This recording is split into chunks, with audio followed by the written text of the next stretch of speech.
So hello and welcome everyone, एक बार फिर से आप सभी लोगों का स्वागत है अनअकैडमी नीट के इस बेहतरीन यूट्यूब चैनल पर, जिसमें हम बात कर रहे हैं मंथन के क्रैश कोर्स के सीरीज में Newton's laws of motion part 2। बच्चों, पार्ट 1 में हम लोगों ने कुछ बेसिक्स पर बात करी थी, न्यूटन्स के लॉज पर हमने बात करी थी, फ्री बॉडी डायग्राम्स को हमने सीखा था और साथ ही साथ हमने देखा था कि न्यूटन्स के लॉज का जो सेकेंड लॉ है बच्चों, उसके क्या क्या एप्लीकेशन हैं।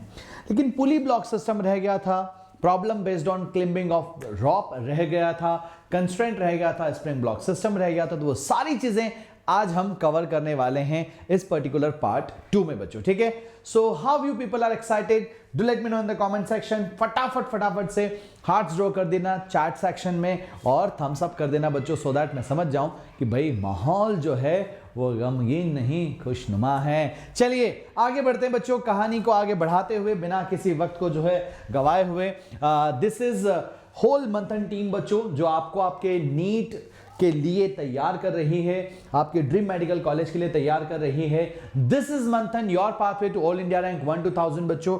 कड़ी मेहनत करिए, जम के मेहनत करिए और ये रैंक लेकर दिखाइए। हर दम कहिए, अपने आप से हर वक्त कहिए, ये सपना साकार जरूर हो जाएगा बच्चों, राइट जी। सो आप देख रहे हैं अनअकैडमी नीट का यूट्यूब चैनल। अगर पहली बार आप चैनल पर हैं तो फटाफट से चैनल को सब्सक्राइब कर दीजिए और hit the bell icon as well बच्चों, राइट। टेलीग्राम चैनल का लिंक डिस्क्रिप्शन में है, नोट्स यहां से मिलते हैं, इंपॉर्टेंट अपडेट्स यहां से मिलती है, तो फटाफट शेयर जरूर कर दीजिएगा। चलिए शुरू कर दें न्यूटन्स लॉज ऑफ मोशन का पार्ट नंबर 2 बच्चों। बहुत बढ़िया, और पार्ट नंबर 2 को शुरू करते हैं यहां पर किस कहानी से, तो वो है कहानी बच्चों ये रही, ठीक है। Problem on climbing on a string बच्चों, right. Problems on climbing a string. String के ऊपर जब आप चढ़ते हो विद सम एक्सेलरेशन और without some acceleration, going up और गोइंग डाउन, ठीक है। एक्सेलरेशन से जा रहे हो या कांस्टेंट वेलोसिटी से जा रहे हो, इन सारी बातों पर डिपेंड होता है। और यहां पर आपको इस रस्सी में कितना टेंशन है वो कैलकुलेट करने को दिया जा सकता है, या फिर यूं कहा जा सकता है कि आप कि रस्सी जो है वो मैक्सिमम इतना टेंशन बियर कर सकते हो, तुम कितनी तेजी से ऊपर चढ़ सकते हो, कितनी तेजी से तुम नीचे आ सकते हो। ये कुछ ऐसे स्टैंडर्ड क्वेश्चंस यहां पर बनते हैं बच्चों। And Newton's laws of motion वैसे काफी इजी जो है चैप्टर होता है, आप लोगों ने कल देखा ही है, बट फिर भी टॉपिक वाइज मैंने ब्रेकअप कर रखा है यहां पर कि क्या क्या चीजें जो हैं आपको इंपॉर्टेंट है। सो problems on climbing a string बच्चों, शुरुआत करते हैं problems on climbing a string पर। पहला सवाल आपके सामने है। आज की कक्षा थोड़ी सी जो है ब्लैक स्क्रीन पर ज्यादा चलेगी बच्चों, आज की कक्षा ब्लैक स्क्रीन पर ज्यादा चलेगी क्योंकि आज कुछ कारनामे ही वैसे करने, ठीक है। चलिए, find the tension in the light string in the following cases. अलग अलग यहां पर मैंने केसेस बना रखे हैं। पहला, a monkey of mass 10 kg, ये रहा आपके सामने मंकी, बंदर मामा पहन पजामा दावत खाने आए, ठीक है। So m is equal to 10 kg का ये मंकी है, right. On moving upward with a constant velocity, बहुत बढ़िया, ऊपर जा रहे हैं कांस्टेंट वेलोसिटी के साथ, राइट। डायग्राम यहां बनाते हैं अब हम। ये रस्सी है, बहुत बढ़िया, सभी लोग मेरे साथ साथ जो है लग जाइए काम पर कैलकुलेशन करने के लिए। ये रस्सी है और एक काम करते हैं, बंदर मामा को हम बना लेते हैं कोई पार्टिकल ऐसे, ठीक है, कोई पार्टिकल ऐसे, और ये पार्टिकल है जिसका मास m है और v is equal to constant, v is equal to constant velocity से ये ऊपर जा रहे हैं। v is equal to constant का मतलब होता है, v is equal to constant का मतलब होता है कि जो इनका एक्सेलरेशन है वो 0 होगा, ठीक है। अगर एक्सेलरेशन 0 है, v कांस्टेंट चाहे अप हो या v कांस्टेंट डाउन हो, फर्क नहीं पड़ता बच्चों। Constant velocity that means acceleration should be 0, और एक्सेलरेशन 0 होने का मतलब है, याद करो कौन सा लॉ बच्चों, Newton's second law of motion, F net is equal to क्या सीखे थे, मास इनटू में एक्सेलरेशन बच्चों। अगर एक्सेलरेशन 0 हो गया तो ये मसाला 0 हो जाएगा कि नहीं हो जाएगा, यानी कि नेट फोर्स 0 होगा। नेट फोर्स 0 होने का मतलब है यहां पर इस केस में बंदर का जो सेल्फ वेट है वो mg नीचे लग रहा है, राइट। मंकी का जो सेल्फ वेट है वो नीचे लग रहा है, और रस्सी में टेंशन अगर इस पॉइंट पे देखोगे तो कहां लग रहा है, ऊपर की तरफ। इसका फ्री बॉडी डायग्राम अगर आप बनाओगे, इट लुक्स लाइक दिस कि सर ऊपर है टेंशन, नीचे है mg, है ना। राइट ऐसे दिख रहा है। तो यहां पर समझ में आ जाएगा कि सर ये तो T is equal to mg हो गया, और m जो है बंदर मामा का दिया हुआ है 10 kg, तो ये 10 इंटू में 10 हो गया, तो कितना आ गया sir 100 Newton will be the tension in the string. बच्चों है ना सिंपल, इतना आसान होता है सर, यस इतना आसान होता है। Just what you people need, आपको चाहिए बस केवल एक प्रॉपर अंडरस्टैंडिंग, उसके बाद सब कुछ अपने आप जो है यहां पर क्लियर हो जाता है। ठीक है आगे बढ़ते हैं सर। सेम सवाल है, लेकिन यहां पर क्या बोला, monkey of mass 10 kg holds the string and is stationary. ठीक है, अब क्या कर रहा है, पकड़ के बस खड़ा है, ना ऊपर जा रहा है ना नीचे आ रहा है। ये केस बिल्कुल एग्जैक्टली सेम होगा जैसे कांस्टेंट वेलोसिटी वाला केस था बच्चों, क्योंकि अगर आपके पास यहां पर रस्सी है, अगर आपके पास यहां पर रस्सी है, और अगर यहां पर मान लीजिए कोई पार्टिकल m है राइट, और वो रेस्ट पर है, रेस्ट पर है। रेस्ट का मतलब भी एक चीज हो गया बच्चों, रेस्ट का मतलब भी यहां पर यही हो गया कि सर यहां एक्सलरेशन जीरो है, और एक्सलरेशन जीरो होने का मतलब है नेट फोर्स जीरो होगा। नेट फोर्स का मतलब है बच्चों ऊपर लगने वाला टेंशन और नीचे लगने वाला mg बराबर होगा, पार्टिकल रेस्ट पे है। तो यहां पर भी क्या आ गया sir, T is equal to mg आ गया। 10 kg अगर मास है तो सीधा लिखेंगे सर टेंशन का वैल्यू 100 न्यूटन होगा। यस और नो एवरीवन। सो बच्चों अगर यहां पर कोई पार्टिकल जो रस्सी पर ऊपर चढ़ रहा है, अगर वो कांस्टेंट ये रेस्ट पर है, या फिर वो कांस्टेंट वेलोसिटी से ऊपर जाए, या वो कांस्टेंट वेलोसिटी से नीचे आए, तीनों ही केसेस में यहां पर जो टेंशन है वो सेम होगा। ये समझ में आ रहा है आपको, क्योंकि तीनों ही केसेस में एक्सेलरेशन जीरो है, तीनों ही केसेस में नेट फोर्स आपका जीरो हो गया। बहुत बढ़िया। हां, जब वो मूविंग अप और मूविंग डाउन है, प्रैक्टिकली अगर वो मूविंग अप और मूविंग डाउन है, उस सिचुएशन में एक चीज आपको थोड़ा सा समझना पड़ेगा, है ना। वैसे हम उस फैक्टर को नजरअंदाज कर रहे हैं, लेकिन फिर भी अगर आप देखें, if monkey is climbing up और going down, right, monkey is climbing up और गोइंग डाउन बच्चों, अगर ऊपर जा रहा होता है तो आपको पता है कि सर एक और फोर्स वहां पर आ जाता है other than mg, downward direction में। कौन सा, सोचो जरा। एक फोर्स पढ़ाया था, वो था एयर रेजिस्टेंस बच्चों। कौन सा फोर्स पढ़ाया था, एयर रेजिस्टेंस। भाई जब ये ऐसे ऊपर चढ़ रहा है रस्सी को पकड़ के, तो ये एयर पार्टिकल्स को डिस्प्लेस कर रहा होगा, तो एयर पार्टिकल्स यहां पर एक रेजिस्टिव फोर्स डाउनवर्ड लगा देते हैं। किस केस में, when monkey is climbing up तो air resistance downward, when monkey is going down air resistance is upward. So उस कंडीशन में यहां पर जो है रेस्ट वाला टेंशन और मूविंग अप वाला टेंशन और मूविंग डाउन वाला टेंशन जो है अलग अलग हो जाता है। तो ये थोड़ा सा आपको क्या करना पड़ेगा बच्चों, ध्यान रखना पड़ेगा। जैसे एग्जांपल के तौर पर मैं बता देता हूं आप लोगों को करके, यहां पर ध्यान दीजिएगा। सपोज फॉर एन एग्जांपल, यहां पर आपका क्या है बच्चों, स्ट्रिंग है, यहां पर स्ट्रिंग है and this particle of mass m, और ये कैसा है सर, ये रेस्ट पर है। रेस्ट पर है तो आप बोलोगे सर ऊपर का टेंशन और नीचे का mg, ऊपर का टेंशन नीचे का mg, तो आप बोलोगे sir T is equal to mg, और ये दोनों बराबर होंगे, ये दोनों बराबर होंगे। ठीक, ये कंडीशन है पहली वाली। दूसरा कंडीशन यहां पर आप देखेंगे तो उस कंडीशन में you can understand one thing, कि अगर ये मान लीजिए ब्लॉक है, if this block is going down बच्चों, ठीक है, और v is equal to constant है, v is equal to constant है, तो एक्सलरेशन तो जीरो होगा, सो इसके ऊपर लगने वाला नेट फोर्स जीरो होगा, दैट इज ट्रू। लेकिन इसके साथ साथ एक चीज और समझनी पड़ेगी दोस्तों, वो ये कि अगर ये नीचे जा रहा है, if this is going down, ठीक है, तो यहां पर ये डायरेक्शन ऑफ मोशन है बच्चों, ठीक है, ये डायरेक्शन ऑफ क्या है, मोशन है। नीचे अगर जा रहा है तो ऊपर की तरफ तो रहेगा सर टेंशन T, साथ ही साथ ऊपर की तरफ रहेगा एयर रेजिस्टेंस FA, और नीचे की तरफ रहेगा बच्चों mg, है ना।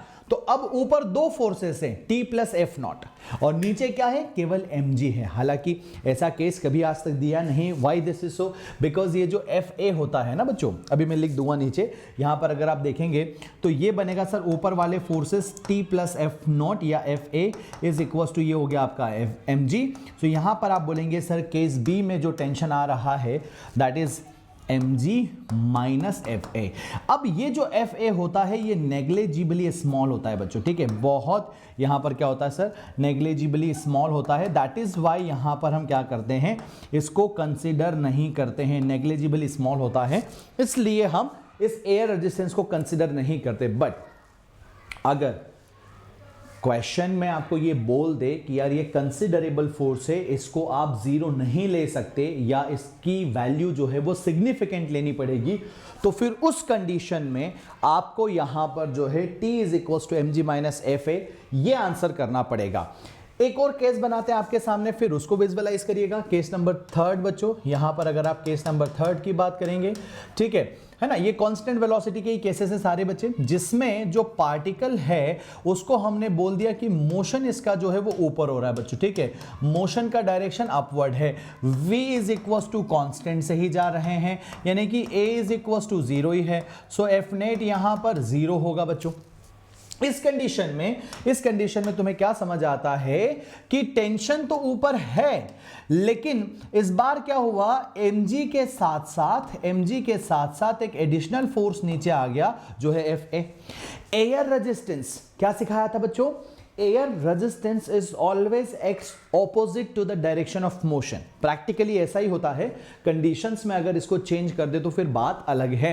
एग्जामिनर अगर इसकी डायरेक्शन को कुछ दे दे कि भाई आपको अज्यूम ऐसा करना है, तो वो एक अलग बात है, लेकिन आपने पढ़ा है कि सर अगर मोशन होगा ब्लॉक का ऊपर तो यहां पर फोर्स होगा नीचे, तो ऊपर की तरफ लग रहा है टेंशन T, ठीक है, और नीचे की तरफ लग रहा है बच्चे mg प्लस क्या लग रहा है आपका Fa। अब इन तीनों डायग्राम्स को देखकर आप समझ पा रहे हो कि सर केस बी में टेंशन सबसे कम है, केस सी में टेंशन उससे थोड़ा ज्यादा है, और केस सी में टेंशन सबसे ज्यादा है। ऑल्दो अगर हम आइडियल सिचुएशन की बात करें बच्चों, प्रैक्टिकलिटी को अगर हम हटा दें, हम एयर रेजिस्टेंस को अगर कंसिडर ना करें, तो फिर इन तीनों ही सिचुएशन में टेंशन सेम होता है, and that is equal to mg।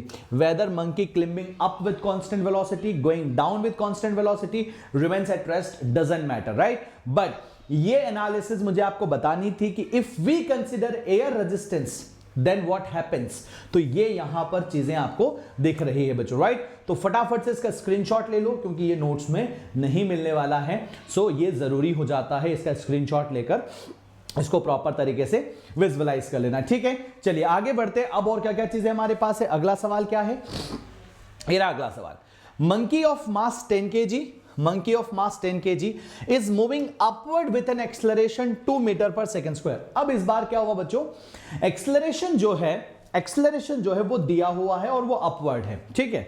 अब सोचो जरा तुम कि जब एक्सेलरेशन है यानी कि नेट फोर्स नॉन जीरो होगा, नेट फोर्स नॉन जीरो होगा, तो अगर मल्टीपल फोर्सेस हमारे पास हैं तो उन मल्टीपल फोर्सेस में से कोई ना कोई फोर्स ऐसा होगा जो ऊपर है, कोई ना कोई फोर्स होगा जो नीचे है, तो हमें डोमिनेट फोर्स यहां पर देखना पड़ेगा, right. What we need to do is we need to check for the dominant forces. जल्दी से आप देखो जरा, राइट,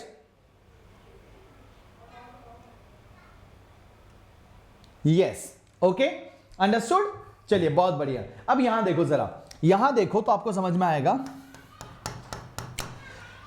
ये है हमारे पास एक स्ट्रिंग, ठीक है, और इस स्ट्रिंग में ये मैंने बनाया बच्चों स्ट्रक्चर, ऐसा मंकी जैसा, मंकी में बना नहीं सकता तो मैंने ऐसा बना लिया बच्चों। Now this is going up with constant acceleration, a is equals to 2 meter per second square, ठीक है। अब हम मंकी का फ्री बॉडी डायग्राम बनाएंगे, सुनना ध्यान से। तो मंकी के ऊपर एक फोर्स लग रहा है टेंशन बच्चों, रस्सी के थ्रू, ठीक है, और एक फोर्स लग रहा है नीचे की तरफ mg। दो फोर्सेस हैं, फ्री बॉडी डायग्राम यही बन गया, ठीक है। दो फोर्सेस हैं, एक टेंशन ऊपर की तरफ और एक mg नीचे की तरफ। तुम हमेशा यहां देखा करो इस एक्सेलरेशन को, ये एक्सेलरेशन कहां है, ऊपर है, नीचे है। इस एक्सेलरेशन को देखा, ये एक्सेलरेशन ऊपर की तरफ है, कहां लग रहा है, ऊपर की तरफ। ऊपर की तरफ लग रहा है, मेरे पास दो फोर्सेस है, मेरे पास टेंशन T है, मेरे पास mg है। बताओ कौन डोमिनेट कर रहा है, T डोमिनेट कर रहा है या mg डोमिनेट कर रहा है, कौन सा फोर्स इन दोनों में से डोमिनेट कर रहा है। जो डोमिनेट करेगा बच्चों, यानी कि ऑफ कोर्स वो ज्यादा होगा, तो हम नेट फोर्स कैसे लिखेंगे, T minus mg is equal to, यहां पर आप लिखोगे sir mass into acceleration, that's it, खत्म। ऐसे अगर mg ज्यादा होता mg माइनस t कर देते। अब देखो जरा, तो t हमें निकालना है, इज इक्वल टू क्या हो जाएगा, m को बाहर करो, दिस विल बी आपका a plus g, value put up कर दो, विल गेट द रिजल्ट। मास है सर 10, एक्सेलरेशन है 2 और प्लस g है आपका 10, कितना हो गया 12, तो ये आ गया sir 120 Newton. How much it is, 120 Newton. Simple होता है, सिंपल चीजें हैं, बस आपको अगर चीजों को फॉलो करना आ गया, अगर आपको चीजों में देखना आ गया कि कैसे इक्वेशन लिखते हैं, बस वहां तक खेल निराला है, उसके बाद सब कुछ आपके हाथ में बच्चों, ठीक है। चलो बहुत बढ़िया, सेम क्वेश्चन, लेकिन इस बार क्या किया, इस बार बंदर को नीचे ला रहे हैं। देखो मैंने उसको उल्टा लटका दिया बेचारे को, ठीक है ना। तो यहां पर 3 मीटर पर सेकंड स्क्वायर से मंकी क्लिंबिंग डाउन बच्चों, ठीक है। सेम 10 kg का ही बंदर है, अब इस बार नीचे जा रहा है, इस बार एक्सेलरेशन 3 मीटर पर सेकंड स्क्वायर है। सो अगर ये स्ट्रिंग हमारे पास इस तरह की है बच्चों, और इस स्ट्रिंग में यहां पर अगर हमारे बंदर मामा हैं, और अगर ये a is equal to 3 meter per second square से नीचे जा रहे हैं, तो आपको चेक क्या करना है, आपको ये देखना है कि भाई कितने फोर्सेस हैं। एक तो लगेगा टेंशन टी ऊपर की तरफ, और एक लगेगा मंकी का सेल्फ वेट mg नीचे की तरफ। अब ये देखो, एक्सेलरेशन पे नजर डालो, आपको समझ आएगा कि जो एक्सेलरेशन है वो नीचे है या ऊपर है। देखो ध्यान से, एक्सेलरेशन कहां दिख रहा है तुम्हें, एक्सेलरेशन नीचे दिख रहा है। अगर एक्सेलरेशन तुम्हें नीचे दिख रहा है तो जो फोर्स नीचे की तरफ डायरेक्टेड है वो डाउनवर्ड है, और जो ऊपर की तरफ डायरेक्टेड है वो अपवर्ड है। क्या लिखोगे यहां पर लिखोगे sir mg minus T is equal to m into में a। तो t इज इक्वल टू क्या हो जाएगा बच्चों, mg minus ma is equal to t।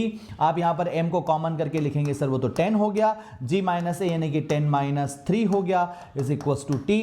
7 multiply by 10, तो t इज इक्वल टू कितना आ गया, 70 न्यूटन। देखो बच्चों, है ना, तो था आसान। तो यहां पर जस्ट व्हाट इज द फंडा, सिंपल है बच्चों, फंडा बहुत सिंपल है, बहुत आसान है। आपको बस ये देखना है कि कौन सा फोर्स ऊपर लग रहा है, कौन सा फोर्स नीचे लग रहा है, कौन सा फोर्स डोमिनेटिंग है और कौन सा फोर्स डोमिनेटिंग नहीं है। On the basis of that आप बहुत इजीली जो है आइडिया लगा सकते हैं कि हो क्या रहा है। So these all are problem based on climbing of rope. और अगर आप देखें तो क्यों ये सारी चीजें करा रहे हैं, ऐसा देखो जरूरी नहीं है कि भाई अपने दिमाग से कुछ करा कर ला रहे हैं, ठीक है। AIPMT 2003 में हालांकि वक्त ज्यादा हो गया है, लेकिन सवाल पूछा था बच्चों इसी कॉन्सेप्ट पर। A monkey of mass 20 kg is holding a vertical rope. The rope will not break when the mass of 25 kg is suspended from it, but will break if the mass exceeds 25 kg.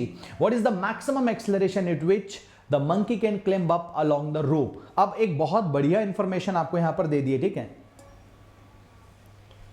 everyone, a very nice information is given into the question। यहां पर ध्यान दो, पहले तो monkey का मास दिया हुआ है बहुत अच्छे, मंकी का मास दिया हुआ है, लेकिन अब सवाल में ये बोल रहा है कि the rope will not break when the mass of 20 kg suspended. लेकिन जैसे ही तुम 20 से ज्यादा डालोगे वो यहां पर टूट जाएगा। दैट मीन्स अगर आपके पास ऐसी रस्सी है, सुनना ध्यान से, सवाल को फील करना बच्चों और उसके बाद बना देना तुम खुद। अगर ये मास 25 kg है, इफ इट इज 25 kg, ठीक है, तो ये रेस्ट पर है, ये स्टेशनरी है बच्चों। और अगर स्टेशनरी है, इसका सेल्फ वेट कितना लग रहा है, नीचे की तरफ mg लग रहा है, ऊपर की तरफ इस रस्सी में क्या लग रहा है, टेंशन t। ऊपर की तरफ इस रस्सी में क्या लग रहा है बच्चों, टेंशन t लग रहा है। बहुत खूब, बहुत खूब, टेंशन t ऊपर लग रहा है, mg नीचे लग रहा है, मामला रेस्ट पे है, ठीक है। तो अगर आपने सस्पेंड किया तो यहां पर t का वैल्यू कितना आएगा बच्चों, 250 न्यूटन। mg के बराबर कितना आएगा बच्चों, 250 न्यूटन।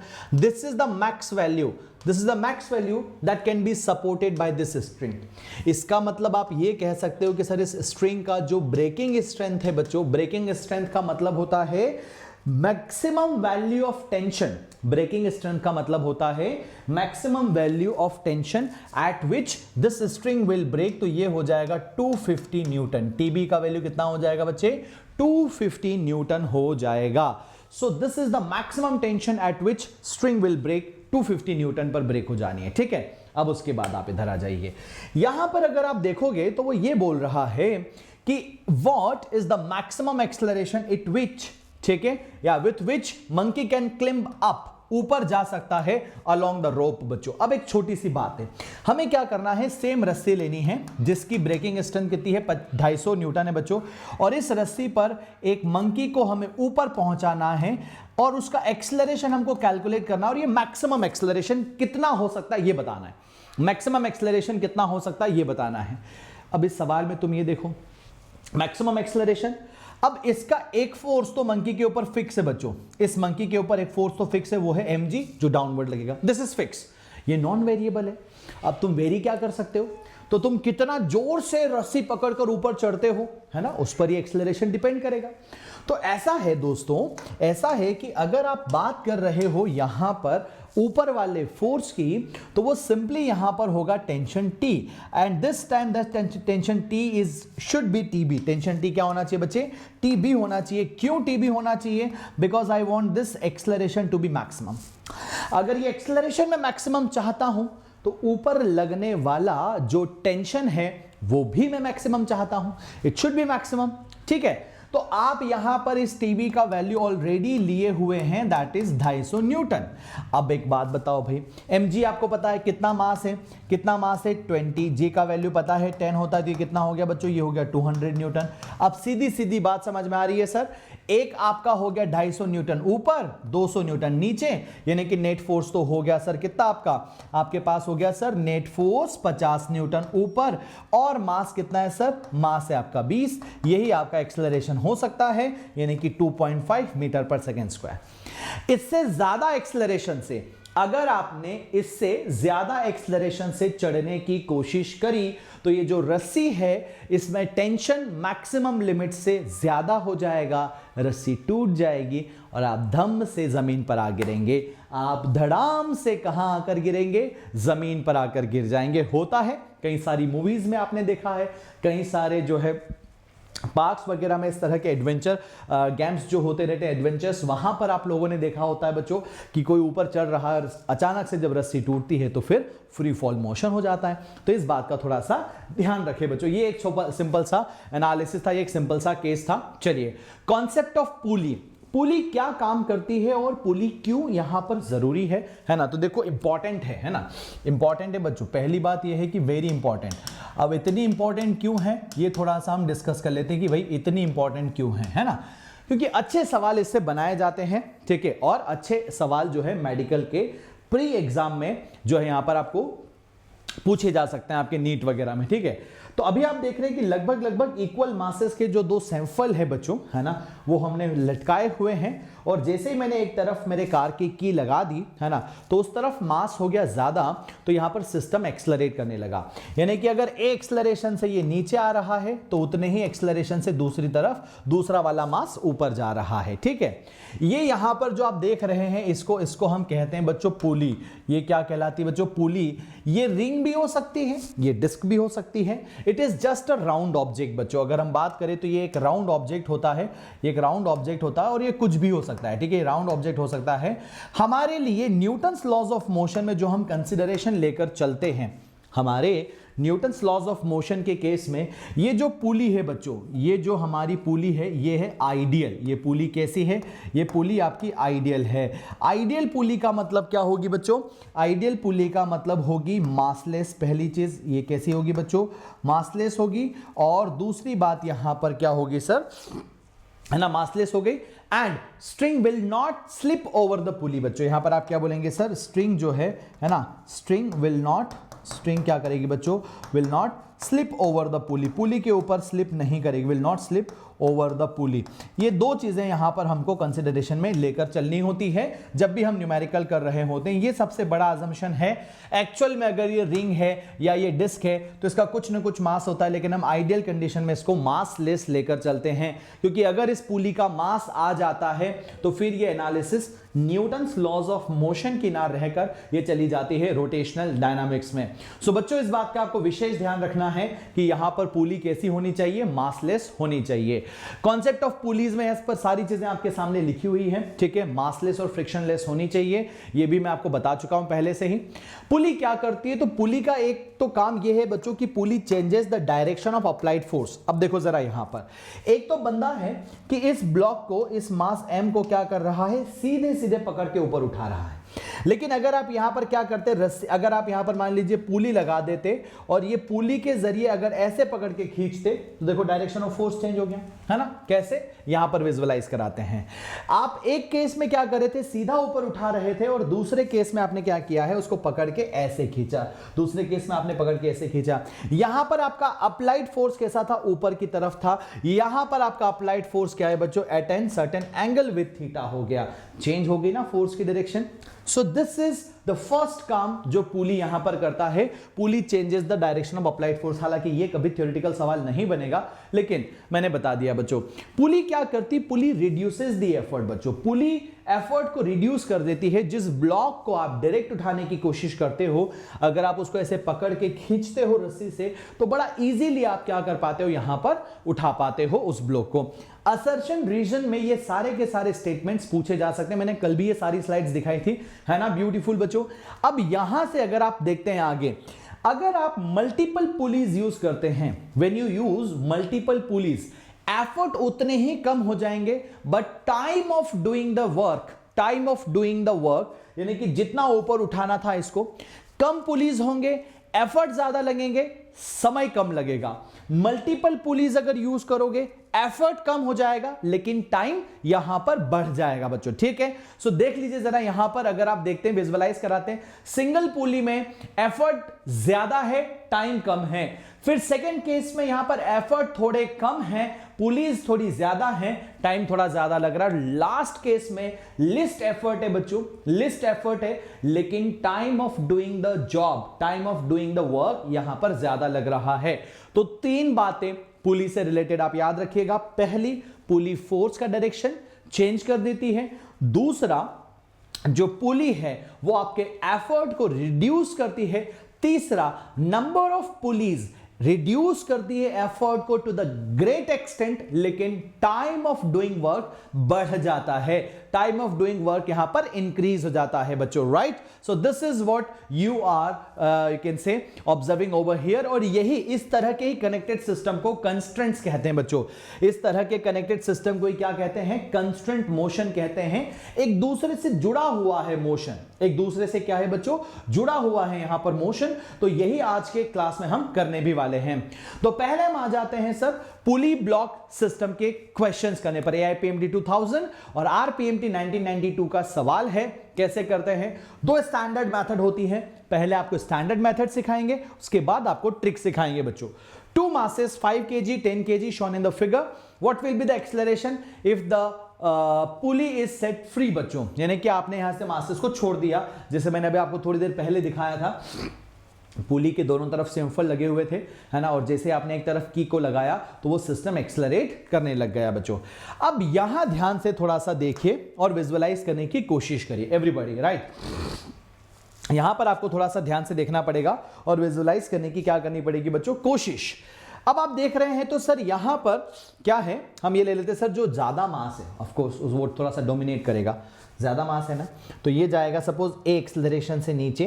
अगर ये नीचे जाएगा तो ए की रस्सी से कनेक्टेड है, ए की रस्सी से कनेक्टेड है, तो ये कहां जाएगा बच्चे, ए एक्सेलरेशन से ऊपर। अच्छा, एक मजेदार बात, अगर सिंगल रस्सी होती है तो थ्रू आउट टेंशन सेम होगा। रस्सी बदल गई, टेंशन बदल गया, रस्सी बदल गई, टेंशन बदल गया। लेकिन अगर रस्सी सिंगल है, रस्सी अगर एक ही है, तो through out the string tension यहां पर सेम होगा। तो इसमें टेंशन की बात करते हैं सर, इसमें टेंशन की बात करते हैं, अगर इसमें टेंशन टी है तो यहां पर भी टेंशन क्या होगा दोस्तों, यहां पर भी टेंशन टी होगा। यहां पर टेंशन टी है, यहां पर भी टेंशन टी है, ठीक। चलो अब हम करते हैं बच्चों फ्री बॉडी डायग्राम। जो स्टैंडर्ड मेथड है वो क्या है बच्चों, स्टैंडर्ड मेथड जो है वो अलग अलग ब्लॉक का क्या बनाइए, अलग अलग ब्लॉक का बनाइए फ्री बॉडी डायग्राम, और उसके अकॉर्डिंग फिर आप एनालिसिस करना शुरू करें। तो स्टैंडर्ड मेथड आप यहां पर देख रहे हैं, और इसमें अगर आप देखेंगे, मैं पहला जो यहां पर ब्लॉक है आपका 10 kg वाला, ठीक है, इसका फ्री बॉडी डायग्राम बनाना चाहता हूं बच्चों। तो ये 10 kg वाला जो फ्री बॉडी डायग्राम है ये यहां पर आया, और इसमें आप यहां पर अगर देखेंगे बच्चों तो नीचे की तरफ हो जाएगा 10G, एक मास यहां पर इनटू में ग्रेविटी, सेल्फ वेट नीचे लग रहा है, ऊपर की तरफ लग रहा है टेंशन T, और नीचे की तरफ लग रहा है बच्चों यहां पर एक्सेलरेशन A। देख रहे हो डायग्राम कितना सिंपल है, mg नीचे की तरफ, टेंशन ऊपर की तरफ, और A आपका नीचे। हमेशा इस A को देखा करो, ये A कहां है, नीचे की तरफ है। जब ये A नीचे की तरफ है तो T और mg दोनों में से कौन डोमिनेट करेगा, T और mg में से कौन डोमिनेट करेगा, तो यहां पर तुम इक्वेशन लिखोगे सर 10G डोमिनेट करेगा। So 10G minus tension T is equal to 10 into में A। दिस इज आपका equation number 1, this is your equation number 1। बहुत बढ़िया, बहुत खूब, ठीक है। चलिए अब यहां से आगे बढ़ते हैं और हम क्या चीजें देख सकते हैं उस पर भी थोड़ी सी चर्चा कर लेते हैं बच्चों। सेकेंड वन की अगर आप बात करोगे, ठीक है, सेकेंड डायग्राम जो ये वाला है, इसका भी फ्री बॉडी डायग्राम बना लेते हैं। जब आप इसका फ्री बॉडी डायग्राम बनाने गए तो यहां आ जाइए, इसका फ्री बॉडी डायग्राम बनाएंगे 5 kg का, 5 kg का बनाएंगे, ऊपर लग रहा है टेंशन, नीचे लग रहा है 5G, ठीक है। लेकिन ये कहां जा रहा है, ये ऊपर जा रहा है बच्चों, है ना, ये क्या कर रहा है, ये ऊपर जा रहा है ए एक्सेलरेशन से, टी ऊपर mg नीचे, ए एक्सेलरेशन से ऊपर। इस डायग्राम को ध्यान से देखो तो तुम्हें समझ आएगा कि सर इस सिचुएशन में जो T है वो डोमिनेट कर रहा है, टेंशन T क्या कर रहा है बच्चों, डोमिनेट कर रहा है। तो यहां इक्वेशन क्या बनेगी, यहां इक्वेशन बनेगी आपकी T minus 5G is equal to, ये हो जाएगा सर 5 इंटू में A, ये हो गया सर आपका इक्वेशन नंबर 2। क्लियर है बच्चों, यहां तक सबको समझ में आ रहा है। अब आपके पास क्या है, टेंशन अननोन है और एक्सेलरेशन अननोन है, दो इक्वेशन है आपके पास, दो अननोन है, सॉल्व कर दीजिए और इक्वेशन आपके सामने बन जाएगी। कैसे करें, तो एक इक्वेशन मेरे पास ये थी सर t माइनस क्या था सर 5G, ठीक है, इज इक्वल टू 5 इंटू में आप लिखेंगे सर A, ठीक है, बहुत बढ़िया। और एक इक्वेशन थी मेरे पास माइनस T प्लस हो जाएगा सर आपका 10G इज इक्वल टू यहां पर क्या हो जाएगा सर 10 इंटू में A। ध्यान से देखना, दोनों इक्वेशन को क्या कर देते हैं, ऐड कर देते हैं। दोनों इक्वेशन को ऐड किया, ऐड करने से टेंशन खत्म हो जाएगा, है ना, प्लस का टेंशन माइनस का टेंशन खत्म। अब यहां पर देखो 10 जो है, राइट, माइनस आप क्या करेंगे बच्चे 5, 10 माइनस 5 और इंटू में आपने किया G इज इक्वल टू, यहां पर हो गया A और ये हो गया 5 प्लस 10 बच्चों। कुल मिलाकर अगर आप देखेंगे तो A इज इक्वल टू आ गया 10 माइनस 5 इंटू में आपने लिखा बच्चे G और नीचे आपका क्या हो जाएगा सर 5 प्लस 10, है ना, 5 प्लस क्या हो जाएगा बच्चों 10। अब एक बात मेरी ध्यान से सुन लेना, ठीक है, राइट, यहां पर अगर आप देखो तो इसको मैं अगर ऐसे लिख दूं कि ये हो जाएगा m1 minus m2 divided by m1 plus m2, ठीक है, और इंटू में हो जाएगा बच्चों G, इंटू में क्या हो जाएगा सर G। तो यहां पर m1 क्या है, m2 क्या है, मैं थोड़ा सा इस तरफ लिखना चाहता हूं जिसे आप हमेशा याद रखिएगा। m1 को आप लिख दीजिए बच्चों मोर मास, ठीक है, m1 को आप लिख दीजिए मोर वाला मास, ठीक है, मोर वाला मास, ऐसे लिख देते बच्चे, कौन सा वाला मास, मोर, है ना, मोर मास, ठीक है, यानी कि जो ज्यादा है, मोर वाला मास, ठीक है। m2 को आप लिखेंगे सर लेस वाला मास, ठीक है, वो कौन सा हो जाएगा सर लेस वाला मास। m2 हो गया मोर वाला मास, m2 हो गया यहां पर लेस वाला मास, m1 हो गया मोर वाला मास। कुल मिलाकर जो ज्यादा है में से जो कम है उसको माइनस किया और यहां पर इंटू में G और नीचे सम टोटल, डायरेक्ट आंसर आता है। So A is equal to 10 minus 5, तो ये आ गया सर 5 इंटू में 10 डिवाइडेड बाय कितना हो जाएगा बच्चे, नीचे हो गया 15, तो ये आ गया सर 5 3 15, यानी कि 10/3 is the correct answer, 10/3 metre per second square is the correct answer. इतनी रामायण ना गाकर आप डायरेक्ट भी कर सकते थे, मैं बताता हूं कैसे, लेकिन अभी आप 10/3 यानी कि G/3 आंसर टिक कर दीजिए। अब ड्यूरिंग द एग्जामिनेशन, जब हम एग्जामिनेशन हॉल में हैं और इस तरह का चुन्नू सवाल अगर हो तो इतनी मेहनत थोड़ी ना करेंगे, हम कुछ डायरेक्ट करना सीखेंगे। हम देखेंगे कि कौन सा फोर्स किस तरफ खींचना चाहता है, कैसे यहां पर सिचुएशन बन रही है बच्चों, राइट। अच्छा, एक चीज और यहां पर बता देता हूं, when you put this value of A बच्चों in any one of equation, इसमें रखो चाहे इसमें रखो, तो T का एक वैल्यू आ जाता है। तो A का वैल्यू तो क्या आया, A का वैल्यू आया m1 minus m2 divided by हो जाएगा सर आपका m1 प्लस m2 इंटू में तुम बोलोगे G, और T का जो वैल्यू है वो आ जाता है सॉल्व करने पर 2m1 m2, नीचे आ जाता है आपका m1 प्लस m2 और इंटू में हो जाएगा बच्चों G, ठीक है। So these are the two formula, एक एक्सेलरेशन का हो गया, एक टेंशन का हो गया, 2m1 m2 divided by m1 plus m2 into में G, ये टेंशन की वैल्यू आती है। अब एक चीज और सुनिएगा जरा ध्यान से, है ना, इसी कहानी में अब क्या सुनेंगे आप, राइट, फिर हम आगे चलते हैं। तो जो मैं बताना चाह रहा था आप लोगों की, डायरेक्ट कैसे करते हैं बच्चों, हम डायरेक्ट कैसे करेंगे उस पर थोड़ी सी चर्चा करते हैं। सवाल क्या था, सवाल था कुछ यूं कि ये यहां पर आपके पास पुली है, इस तरफ आपके पास एक मास है जिसका वैल्यू 5 kg है ना, और इस तरफ आपके पास एक मास है जिसका वैल्यू 10 kg है, ठीक है, right. This two things we have. एक हम इसको बोलेंगे सर m2 और एक मास को हम यहां पर बोलेंगे m1। सुनिएगा ध्यान से, एक मास को आप बोलेंगे m2 और एक मास को आप यहां पर क्या कह रहे हैं, m1 कह रहे हैं। बहुत अच्छे। अब आप खुद सोचिए, जो 10 kg है वो सिस्टम को चाहेगा इस तरफ खींचना, है ना, कि भाई सिस्टम नीचे आ जाए। अगर ये नीचे आएगा तो बट ऑब्वियस है कि 5G को ऊपर जाना पड़ेगा, और 5G चाहता है कि भाई नीचे आ जा, 5G चाहता है कि तू इधर नीचे आ जा। देखो, एक्सेलरेशन ड्यू टू ग्रेविटी तो हमेशा नीचे ही लग रही होती है, तो ये दोनों ही मासेस सिस्टम को नीचे लाने की कोशिश करते हैं, लेकिन जीतेगा वो जो ज्यादा डोमिनेटिंग होगा। तो यहां पर जो 10 है, 10 इंटू जी ज्यादा डोमिनेटिंग होगा बच्चों। दो फोर्सेस में यहां पर बना रहा हूं आपके सामने। तो अगर आप इसको एज अ सिस्टम कंसिडर करेंगे, if you consider this as a system बच्चों, राइट, और आप क्यों कंसिडर कर सकते हैं एज अ सिस्टम और कैसे एनालिसिस होगी बताता हूं। क्योंकि यहां पर जो टेंशन है और जो यहां पर टेंशन है वो दोनों इक्वल वैल्यू के हैं। यहां पर का टेंशन टी, यहां का टेंशन टी इक्वल वैल्यू का है। तो आप बोलेंगे बच्चों, एक जो इसका 10G नीचे की तरफ है और यहां का जो 5G वो भी नीचे की तरफ है। लेकिन अगर आप नेट फोर्स की बात करेंगे बच्चों, एफ नेट फोर्स की, तो आपको यूं लिखना पड़ेगा कि सर 10G माइनस यहां पर क्या होगा बच्चे 5G। क्यों? अब थोड़ा सा ये समझिए, सर लग तो दोनों डाउनवर्ड रहे हैं। बच्चे का सवाल ये आता है कि सर लग तो दोनों ही डाउनवर्ड रहे हैं, लग तो दोनों ही डाउनवर्ड रहे हैं, तो फिर एक आपने यहां पर लिखा 10G माइनस आपने 5G कैसे किया, ये समझ नहीं आया सर। ठीक है, मैं क्या कहता हूं, चले एक काम करें, इसको समझने का एक जुगाड़ लगाते हैं। ये जो पुली है ना, ये जो पुली है, इसके जरिए एक काम ये करते हैं कि इन मासेस को खोलकर ऐसा रख दे, है ना, ये पुली यहीं रह जाए और ये 5 kg वाला मास तुमने खोलकर ऐसे ऊपर ले गए, ये 10 kg वाला मास खोल के इधर लाए, तो तुम्हें समझ आएगा कि सर ये जो 10G है, ये जो 10G है आपका इधर है और ये घूम कर गया तो ये 5G ऐसा ऊपर चला गया। हालांकि ये बस एक समझाने का तरीका है बच्चों, बट आप ये देख सकते हो कि सर कुल मिलाकर ऐसा मान लो कि ये जो आपका 10G है ये सिस्टम को इधर नीचे लाना चाहता है और ये जो 5G ये सिस्टम को इस तरफ नीचे लाना चाहता है। सो अगर आपने इसको एज अ सिस्टम माना होता है तो आप लिखते हैं यहां पर acceleration A is equals to dominating force minus less dominating force.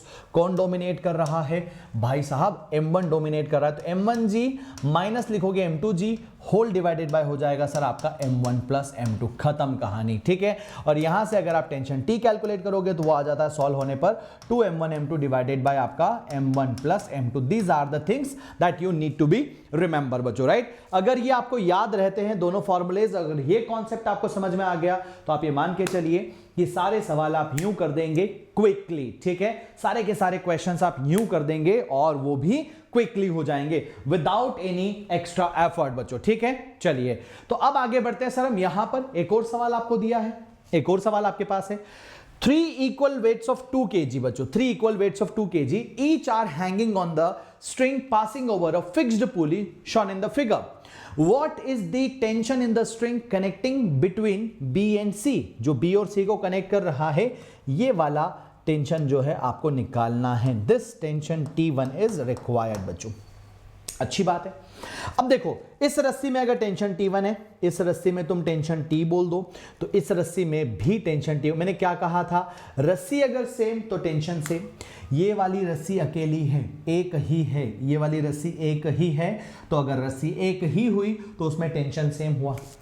अब तुम देखो जरा, अब तुम ये देखोगे, तुम ऑब्जर्व कर रहे हो तो तुम्हें समझ आ रहा है कि सर इस सिस्टम में ये क्लियर समझ आ रहा है कि ये वाला 2 प्लस ये वाला 2, ये 2 वो 2, ये 4 इधर नीचे ले जाना चाहता है और ये अकेला 2 ऊपर की तरफ, मतलब इस तरफ खींचना चाहता है। ठीक है, तो अगर ये सिस्टम ऐसे A की वजह से नीचे आएगा तो ये बेचारा A एक्सेलरेशन से ऊपर जाएगा।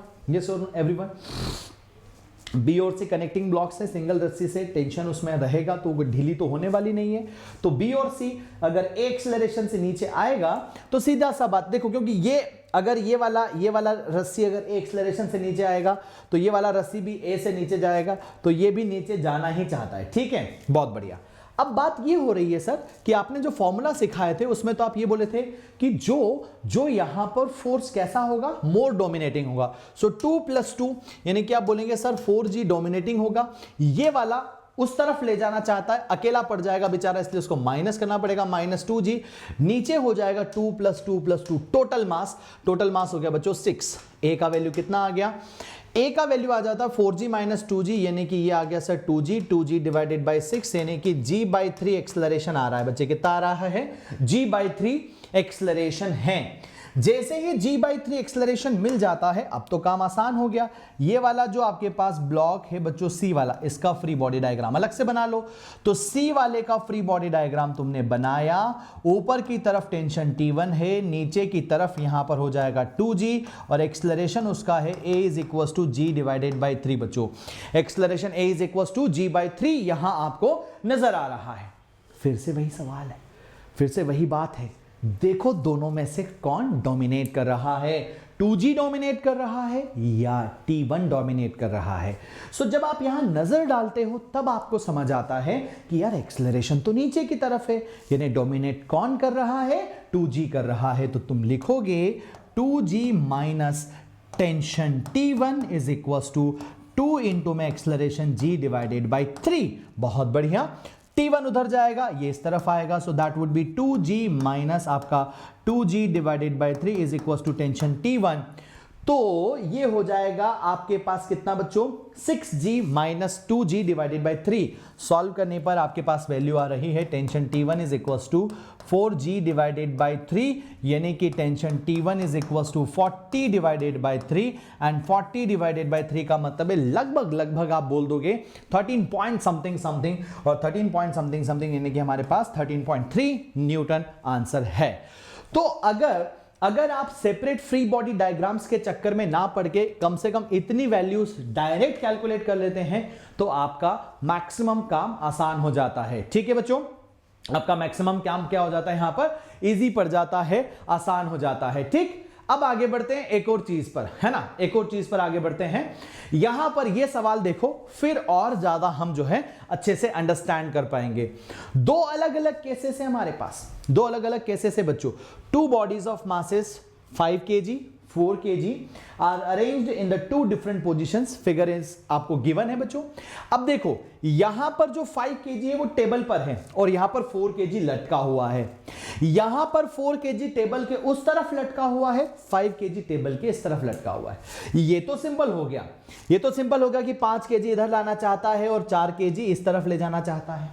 तो केस बी में एक्सेलरेशन तो क्लियर हो गया सर कि 5g माइनस हम करेंगे सर 4g, और टोटल मास हो जाएगा 9। तो आंसर आ गया सर यहां पर कितना? g/9। ठीक है, ये केस बी तो क्लियर है। केस ए में समझने वाली बात ये है सर, केस ए में क्या समझने वाली बात है? केस ए में देखो दोस्तों, इसका जो सेल्फ वेट है ना mg, इसका जो सेल्फ वेट है ना mg, वो कहीं नहीं ले जाना चाहता, वो इस सिस्टम को कहीं नहीं ले जाना चाहता। क्यों? क्योंकि इसका जो 5g है वो नॉर्मल के साथ बैलेंस हो गया, और वो नॉर्मल के साथ बैलेंस हो गया, वो कह रहा है कि मुझे कहीं नहीं जाना। लेकिन ये 4g क्या कहेगा? सुनना, ये 4g क्या कहेगा? आई एम सॉरी, 4g क्या कहेगा बच्चे? 4g यहां पर जो है, 4g यहां पर इस सिस्टम को खींचेगा नीचे की तरफ। 4g इस सिस्टम को क्या करेगा? खींचेगा नीचे की तरफ। तो अकेला फोर्स हो गया जो इसको, इस सिस्टम को ड्राइव करना चाहता है। तो एक्सेलरेशन इस केस ए में क्या हो जाएगा बच्चे? नेट फोर्स क्या हो जाएगा? केवल 4g। टोटल मास कितना हो जाएगा बच्चे? 9। आंसर आपके सामने आ गया, लिख दो जरा, g/9, और कितना आ रहा है? 4g/9। केस ए में 4g/9 है और केस बी में g/9 है। क्लियर हुआ? तो कितना इजी हो जाता अगर ट्रिक पता हो, और अगर ट्रिक नहीं होती है पता तो फिर थोड़ी सी तकलीफ होती है बच्चों, राइट? अब और बहुत सारी चीजें कराता हूं मैं पुली ब्लॉक सिस्टम से रिलेटेड, ठीक है, पुली ब्लॉक सिस्टम से रिलेटेड, और फिर हम आ जाते हैं वहां पर, ठीक है, राइट? एक काम करते हैं, यहीं कर लेते हैं ना, ये जो सॉल्यूशन है इसको काट देते हैं हम, इसकी जरूरत नहीं है। मैं कुछ एडिशनल पार्ट यहां पर सिखाना चाह रहा हूं, उस पर कंसंट्रेट करना, उस पर कंसंट्रेट करना। चलो अब देखो क्या हुआ, एक क्वेश्चन आया ऐसा, एक क्वेश्चन आया ऐसा कि आपके पास एक पुली है, और इस पुली में एक तरफ आपके पास मास है छोटू सा, ठीक है, स्मॉल m, और एक तरफ है मास हैवी सा बच्चों, कैपिटल M, बड़ा सा मास, ठीक है, capital M। It is provided that small m is very very very lesser than capital M। ये आपको दिया हुआ है कि small m is very very lesser than capital M। ठीक, आपसे पूछा है force exerted by the pulley at the support. बच्चों क्या पूछा है, फोर्स एक्सर्टेड बाय द पुली, सवाल क्रिएट कर रहा हूं, ये भी बहुत इंपॉर्टेंट है। Force exerted by pulley at the support, force exerted by the pulley at the support, ठीक है, force exerted by the pulley at the support क्या होगा, that is the requirement that we want actually, ठीक है। अब सुनो क्या सिखाया था मैंने आप लोगों को, भाई सीधी सी बात है कि अगर आप यहां पर ध्यान से देख रहे, डायरेक्ट करने जैसा ये भी देखो, इसमें इस रस्सी में क्या होगा, इस रस्सी में होगा टेंशन टी, तो इस रस्सी में भी क्या होगा सर, इस रस्सी में भी टेंशन टी होगा, सुनिएगा ध्यान से, है ना, ये रस्सी तो सेम ही है तो टेंशन टी होगा। अब अगर आपको force exerted by pulley on the support पूछा है, मतलब कि इस रस्सी में कितना टेंशन है ये पूछा है, क्योंकि देखो ये पुली क्या करेगी, सपोर्ट को ऐसे, ये दोनों मासेस इस पुली को नीचे खींचना चाहते हैं, ये पुली इस सपोर्ट को नीचे खींचना चाहेगी, तो आप यू बोलेंगे कि सर इस स्ट्रिंग में जो यहां पर टेंशन होगा उसको हमने बोला T1 और इसी को हमने बोला F। और अगर आप इसका फ्री बॉडी डायग्राम बनाएंगे बच्चों, अगर आप इस पुली का फ्री बॉडी डायग्राम बनाते हैं तो आपको आइडिया लगेगा कि सर इस पुली का फ्री बॉडी डायग्राम हमको ये कह रहा है कि यहां पर टेंशन T1 है, इधर की तरफ टेंशन T है, इधर की तरफ भी टेंशन T है, तो आप यूं कहेंगे कि सर टेंशन T1 का वैल्यू 2T हो गया। टेंशन T1 का वैल्यू कितना हो गया बच्चों, 2T हो गया। T1 ऊपर, दोनों T नीचे, तो टेंशन T1 का वैल्यू कितना हो गया, 2T हो गया। अब एक चीज और बड़ी मजेदार है जिसको आपको ध्यान से समझना है, ठीक है। अब मैंने क्या कहा था, ये जो T है, इस तरह का जब भी सिस्टम हो, इस तरह का जब भी एक सिस्टम हो, राइट, इस तरह का जब भी एक सिस्टम आप कंसीडर करेंगे, इस तरह के सिस्टम का जो T है वो डायरेक्ट आ जाता है twice times of M1 M2 और नीचे आ जाता है सर आपका यहां पर क्या, M1 प्लस M2।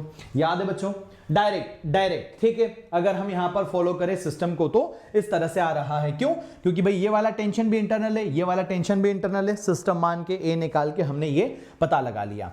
इस बारी जब हम देखेंगे सर तो यहां पर जो आंसर है भाई इस T का क्या हो जाएगा, तो यहां पर अगर हम इस T की वैल्यू को रखेंगे, है ना, इस T की वैल्यू को हम यहां रखें बच्चों, तो 2 इंटू में 2 क्या हो जाएगा, 4 इंटू में आप लिखेंगे सर M1 इंटू M2, नीचे हो जाएगा सर आपका M1 plus M2। Let us suppose that आप M1 बोल दीजिए किसको, इसको, और आप M2 बोल दीजिए इस वाले को बच्चों, ठीक। अरे M1 और M2 के टर्म्स में सिखा रहे हैं, तो आंसर तो हो गया सर ये, नॉर्मल सिचुएशन में this is the answer, normal situation में this is the answer, done. लेकिन क्या हो रहा है, आपको ये बोला है कि भाई स्मॉल m1 का वैल्यू स्मॉल m है और स्मॉल m2 का वैल्यू कैपिटल M है, जो कि बहुत बहुत बहुत बहुत बड़ा है। उस सिचुएशन में क्या करेंगे, उस सिचुएशन में force exerted by the pulley over the support which is T1 वो हो जाएगा 4 times of small m into में कैपिटल M, नीचे हो जाए, अच्छा यहां पर हम G इंटू करना भूल गए थे, G इंटू में चलेगा, ठीक है। तो ये हो जाएगा सर आपका स्मॉल m प्लस आपका कैपिटल M इंटू में G। अब देखो, अब क्या कर सकते हैं सर, स्मॉल m को कॉमन करके बाहर करो, सो T1 लिया, तो ये हो जाएगा sir 4 small m capital M, नीचे अगर आप स्मॉल m को कॉमन करके बाहर करेंगे ये आएगा small m divided by capital M और प्लस आएगा 1 और इंटू में तुम करोगे G, है ना। अब एक बात बताओ, जब ये है कि small m is very very very lesser than capital M है, तो भैया small m divided by capital M तो नियर अबाउट 0 हो जाएगा। अरे बहुत छोटा वैल्यू, बहुत छोटा वैल्यू डिवाइडेड बाय बहुत बहुत बहुत बहुत बहुत बड़ा वैल्यू, ठीक है। सो लगभग 0, तो उसको 0 मार दिया। 0 जैसे मारोगे तो T1 का वैल्यू क्या आएगा, T1 का वैल्यू आ जाएगा 4mg बच्चों। फोर्स एक्सर्ट, ये m से m कैंसिल हो जाएगा ना, so force exerted by the pulley, force exerted by the pulley at the support will be equals to 4mg, ठीक है बच्चों। और वहां पर m क्या है, स्मॉलर ब्लॉक का मास है। सो ये एक बहुत प्यारी प्रॉब्लम है और कई सारी जगहों पर आपको देखने को मिल जाएगी, जब नहीं होती है तो फिर परेशानी में आते हैं आप, राइट। तो याद रखिएगा जो 2 ट्रिक्स मैंने आपको बताई हैं, एक्सेलरेशन की क्या है, टेंशन की क्या है, और उसके बेसिस पर बहुत सारी चीजें आपको यहां पर मिल जाती हैं, right. Okay my dear friends, इतना क्लियर है सब लोगों को, किसी को कोई कंफ्यूजन नहीं है, किसी को कोई दिक्कत नहीं है, किसी को कोई परेशानी भी नहीं होनी चाहिए। अब यहां से आगे बढ़ते हैं, एक सवाल और आपके सामने है। याद रखिएगा जो मैंने कल आपको न्यूटन्स लॉज ऑफ मोशन में पढ़ाया था, उस बात को कि रस्सी के किसी भी एंड पर अगर आपने कोई फोर्स लगाया तो उस रस्सी में थ्रू आउट वही फोर्स होगा। ठीक है, चलिए, figure shows two pulley arrangements for lifting a mass small m। ये डीपीपी में भी है सेम क्वेश्चन। ठीक है, in case A the mass is lifted by attaching a mass to m, while in case B the mass is lifted by pulling the other end with a downward force of 2mg। इस m को उठाने के लिए एक तरफ आपने 2mg और लगा दिया, और इस m को उठाने के लिए आपने एक तरफ 2mg का फोर्स लगाया, एक्सटर्नल एजेंट फोर्स लगा रहा है। यहां पर पूछा है if AA and AB are the acceleration of the two masses then assume string is massless and pulley is ideal। यहां पर क्या रिश्ता होगा? बहुत अच्छे, बहुत सिंपल है सवाल। इस पुली को देखो, हाँ इस पुली को देखो, इसमें क्या होगा बच्चों, इसमें 2mg नीचे लगेगा और इसमें इसका mg भी नीचे लगेगा। इसका 2mg नीचे, इसका mg नीचे। क्या समझ आ रहा है? समझ ये आ रहा है कि सर एक्सलरेशन अगर हमको लिखना है केस ए में, तो आप केस ए में लिखेंगे A of A is equal to dominating force, यानी कि आप लिखोगे sir 2mg minus less dominating यानी कि mg, नीचे हो जाएगा टोटल मास यानी कि आपका 3m। सॉल्व करने पर आ रहा है सर 2 में से mg जाएगा तो mg बचेगा, यानी कि सर आपका g/3 आ रहा है। चलो बहुत अच्छी बात है, लेकिन इस सवाल में देखो, अगर आपने यहां पर F is equal to 2mg का फोर्स लगाया, यहां पर भी 2mg फोर्स होगा, यहां पर भी 2mg फोर्स होगा, यहां पर भी 2mg फोर्स होगा, यहां पर भी 2mg, यहां पर भी 2mg, यानी कि हर जगह पर फोर्स कितना होगा बच्चों? 2mg होगा इस स्ट्रिंग में। तो ऊपर की तरफ एक फोर्स लग रहा है 2mg, समझ आ रही बात? और यहां पर हो जाएगा सर, यहां पर हो जाएगा नीचे की तरफ mg। यहां 2mg फोर्स है ऊपर और mg है सेल्फ वेट नीचे, लेकिन मास केवल एक अकेला है बच्चों, मास केवल एक अकेला है ना। ये थोड़ा सा चेंज है यहां पर। तो अगर आप एक्सेलरेशन इन केस बी देखेंगे तो वो भी आएगा तो यही 2mg माइनस mg, लेकिन इस दफा यहां पर टोटल मास जो है नीचे केवल m होगा, क्योंकि यहां पर आपने कोई एडिशनल ब्लॉक नहीं लगाया, यहां पर आपने एक फोर्स लगाया है जिससे आप इस सिस्टम को खींच रहे हैं। सो ये जो AB है ये हो जाएगा mg/m, यानी कि ये हो जाएगा बच्चों g। क्लियरली आपको समझ में आ रहा है कि सर ये ऑप्शन मैच कर रहा है। क्लियर है बच्चों? ऑप्शन सी मैच कर रहा है। तो ये थे सारे के सारे पुली ब्लॉक सिस्टम और पुली ब्लॉक सिस्टम से रिलेटेड कहानियां जो भी मैंने आपको अभी कुछ बताई बच्चों यहां पर। ठीक है, अब यहां पर क्या आ जाता है, कई बार बच्चे ये भी बोलते हैं कि सर जब क्वेश्चंस ऐसे आ जाते हैं जिसमें जो ब्लॉक्स हो वो वेज के ऊपर होते हैं तो फिर हम सवाल नहीं कर पाते। प्रॉब्लम ऑन इंक्लाइंड वेज बच्चों, ठीक है, ब्लॉक ऑन इंक्लाइंड वेज पर हम थोड़ी सी चर्चा करते हैं कि whenever there is a block on inclined wedge फिर कैसे आप क्वेश्चंस करेंगे, फिर क्या अंडरस्टैंडिंग होनी चाहिए, थोड़ा सा उसके बारे में चर्चा करें। एवरीबॉडी यस और नो? यस, ठीक है, ब्लॉक ऑन इंक्लाइन वेज बच्चों, ठीक है, ब्लॉक ऑन इंक्लाइन वेज हम इस पर थोड़ी सी बात करते हैं। अभी सवाल के जरिए सिखाते हैं बच्चों, सवाल के जरिए ही सिखाते हैं, सीधा सीधा, है ना, बिना उससे तो क्या ही बात करें। देखो यहां पर आपके पास क्या है,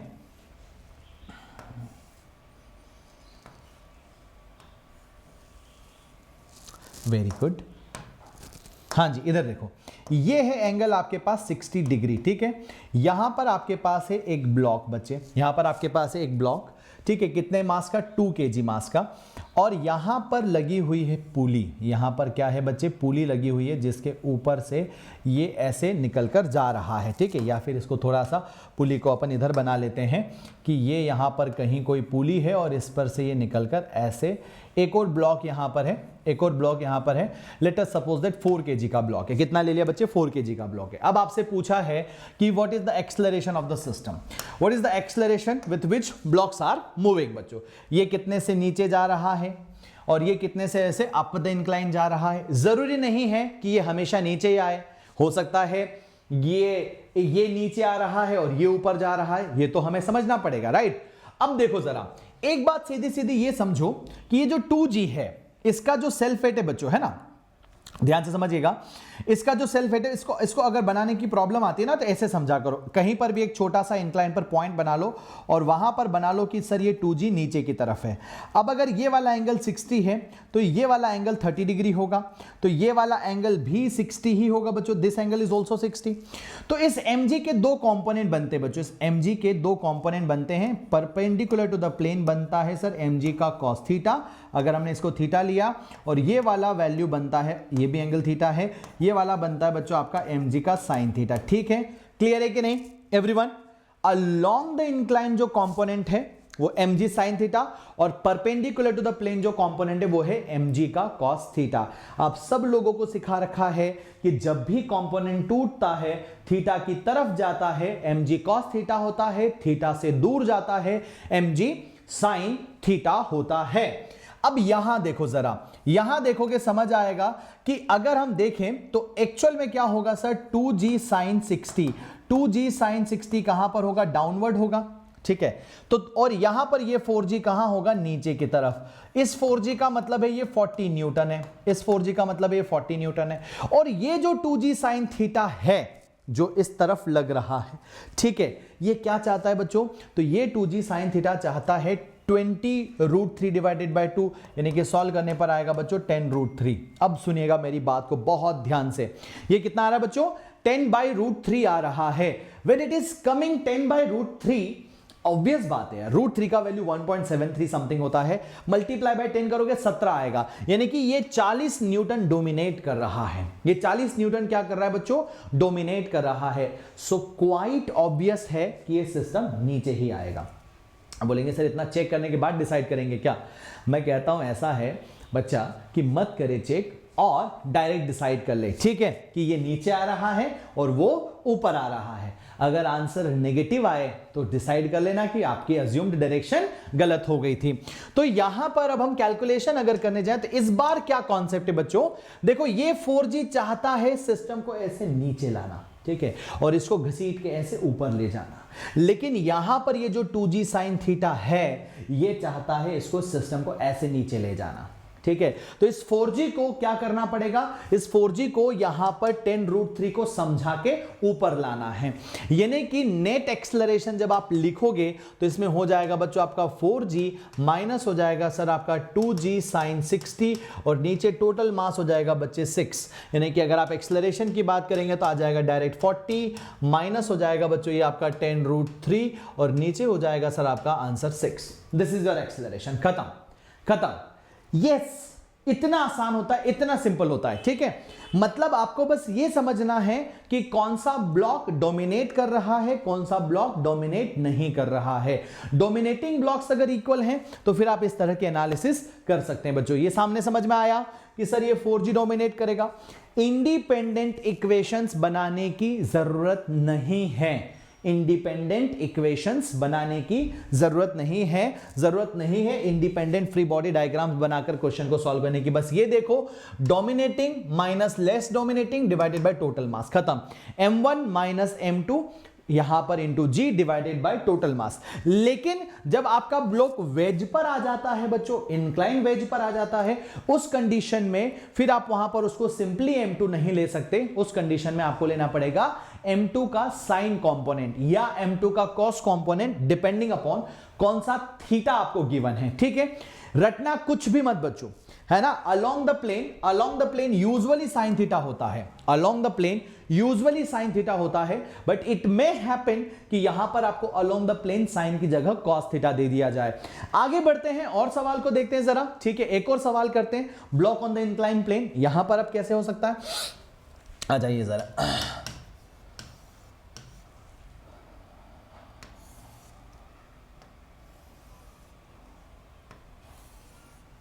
अगर आप देखें, so I made this angle 90 degree, ठीक है, ये वाला एंगल 90 डिग्री है, and I am saying this angle to be 37, और ये वाला जो एंगल है मेरा ये है 53 बच्चों, ये एंगल कितना हो गया, 53 हो गया, ठीक है एवरीवन। अब सुनिएगा ध्यान से, है ना।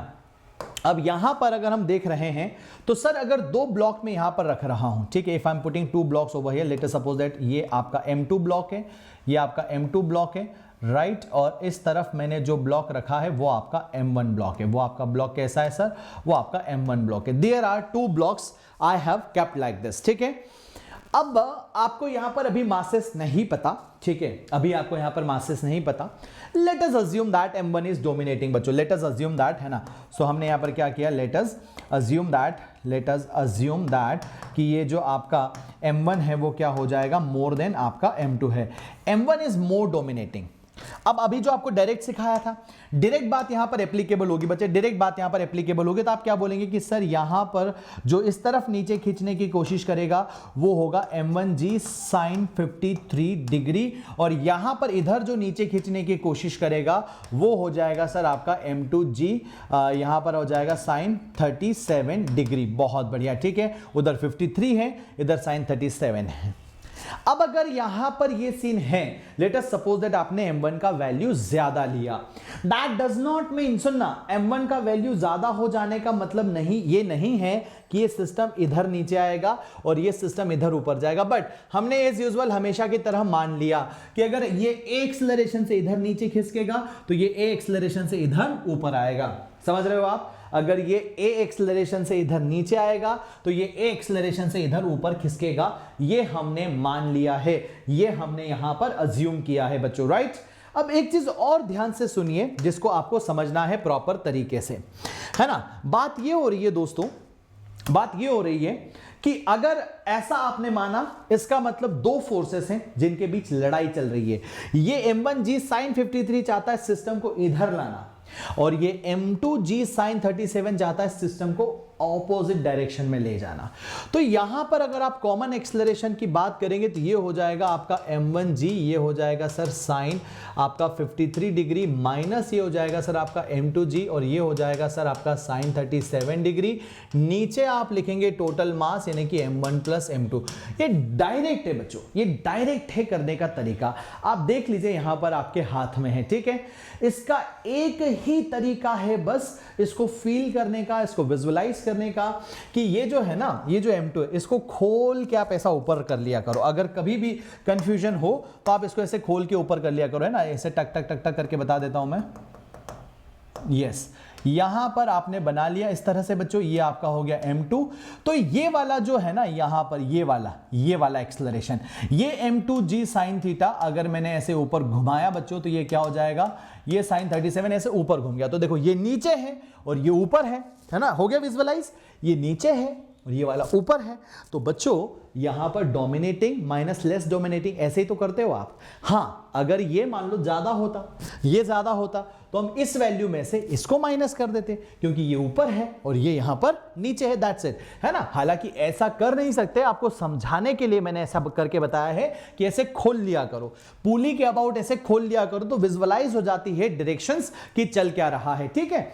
अब वैल्यूज पुट अप करके देख लो, कुछ भी वैल्यूज यहां पर है। अब आपको पता है कि सर यहां पर सारी चीजें क्या है, m क्या है, g क्या है, everything you knows that, right. तो मान लेते हैं कि सर हमने m1 का वैल्यू यहां पर ले लिया कितना 5, और m2 का वैल्यू हमने ले लिया 5 फॉर एन एग्जांपल। दोनों को बराबर बराबर ले लिया है, दोनों को अगर ज्यादा लिया तो m1 का वैल्यू ले लेते हैं हम कितना बच्चों 10, है ना, 10 kg, और अगर हमने m2 का वैल्यू ले लिया मान लीजिए 5 kg, ठीक है।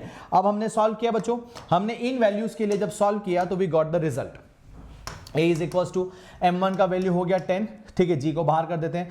साइन 53 हो जाएगा सर 4/5, ठीक है, माइनस ये हो जाएगा सर आपका m2 का वैल्यू 5, 10 बाहर कर देंगे g का, साइन 37 यानी कि ये हो जाएगा सर आपका 3/5, नीचे हो जाएगा सर आपका 15, और इनटू में हो जाएगा सर g का वैल्यू 10। समझो ये हो जाएगा सर 5 दूनी 10, ये हो जाएगा 5 से 5 खत्म, 4 दूनी 8 माइनस 3 यानी कि ये हो गया सर 5 डिवाइडेड बाय 15, 15 इंटू में हो गया 3, तो a का वैल्यू आ गया बच्चे 10 डिवाइडेड बाय 3 मीटर पर सेकंड स्क्वायर। कितना आ गया बच्चे 10/3 मीटर पर सेकंड स्क्वायर। ये यहां पर पॉसिबल वैल्यूज थे, यहां पर क्या थी बच्चों, ये पॉसिबल वैल्यूज थी। आप यहां पर देखकर अंदाजा लगा पा रहे हैं, आप देखकर यहां पर सोच पा रहे हैं कि भाई चीजें चल कैसे रही हैं, ठीक है।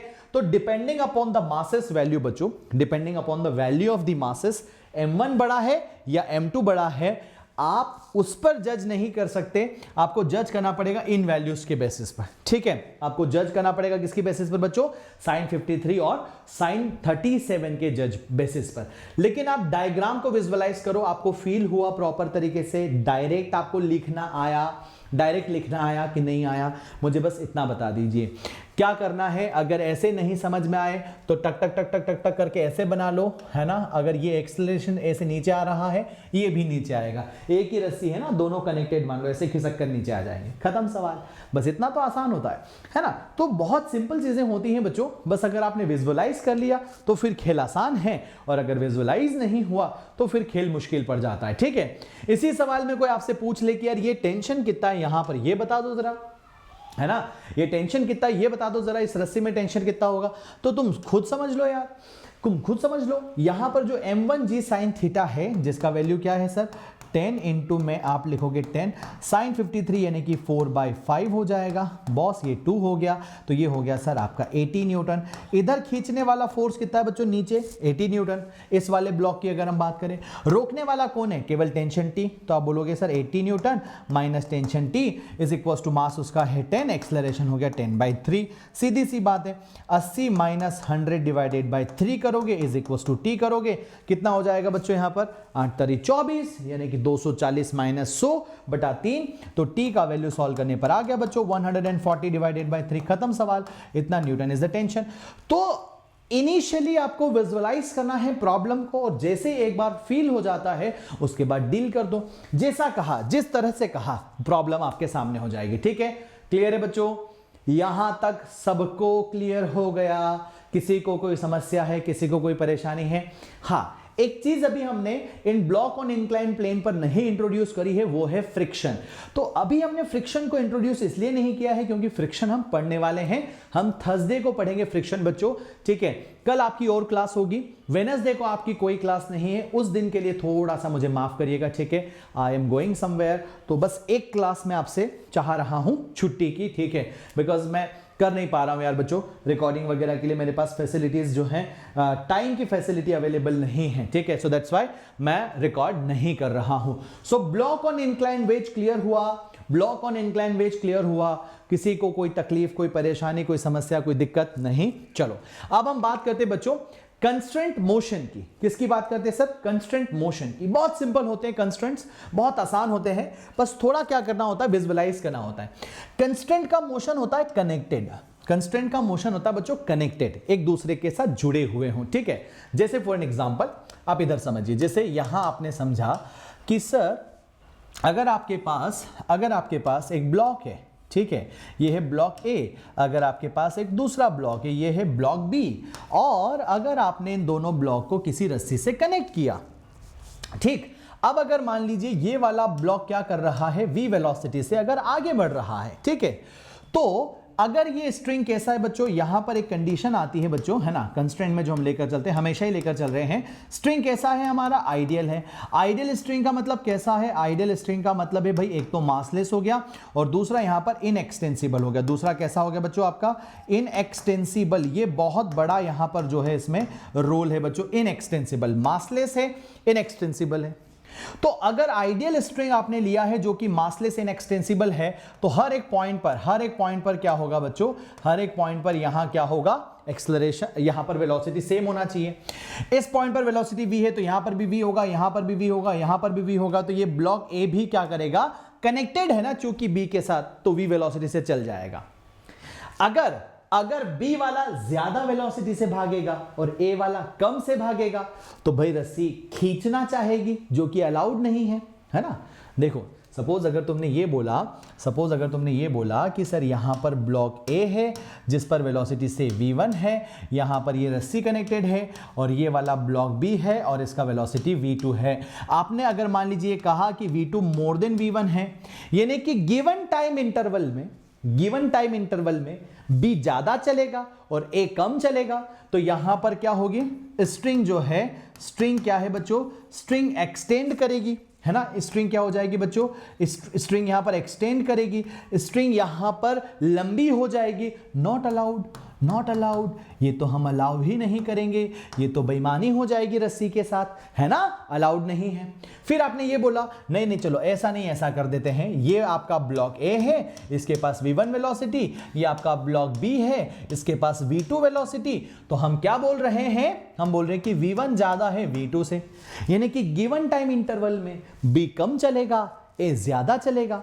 बी कम चलेगा, ए ज्यादा चलेगा। उस कंडीशन में यहां पर क्या होगा बच्चों, string will become slack. Still क्या हो जाएगा बच्चों, स्ट्रिंग स्लैक हो जाएगा। स्लैक का मतलब हो जाना है ढीला पड़ना बच्चों, क्या हो जाएगा, ढीला पड़ जाएगा। स्ट्रिंग क्या हो जाएगा बच्चों, ढीला पड़ जाएगा।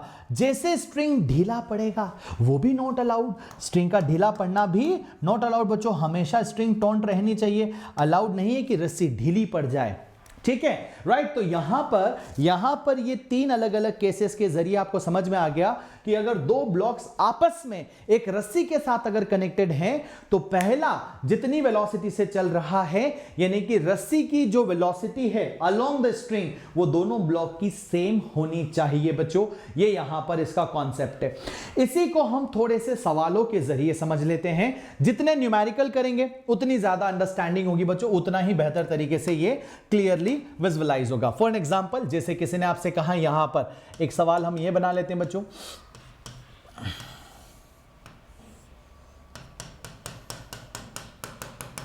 देखो एक ब्लॉक है, ये रहा मास m1 और यहां पर आपने लिया इस तरह से, मान लेते हैं इस तरह से आपने ये वाला एक और block like this, and this is your block m2। ये वाला ब्लॉक क्या हो गया, m2 हो गया।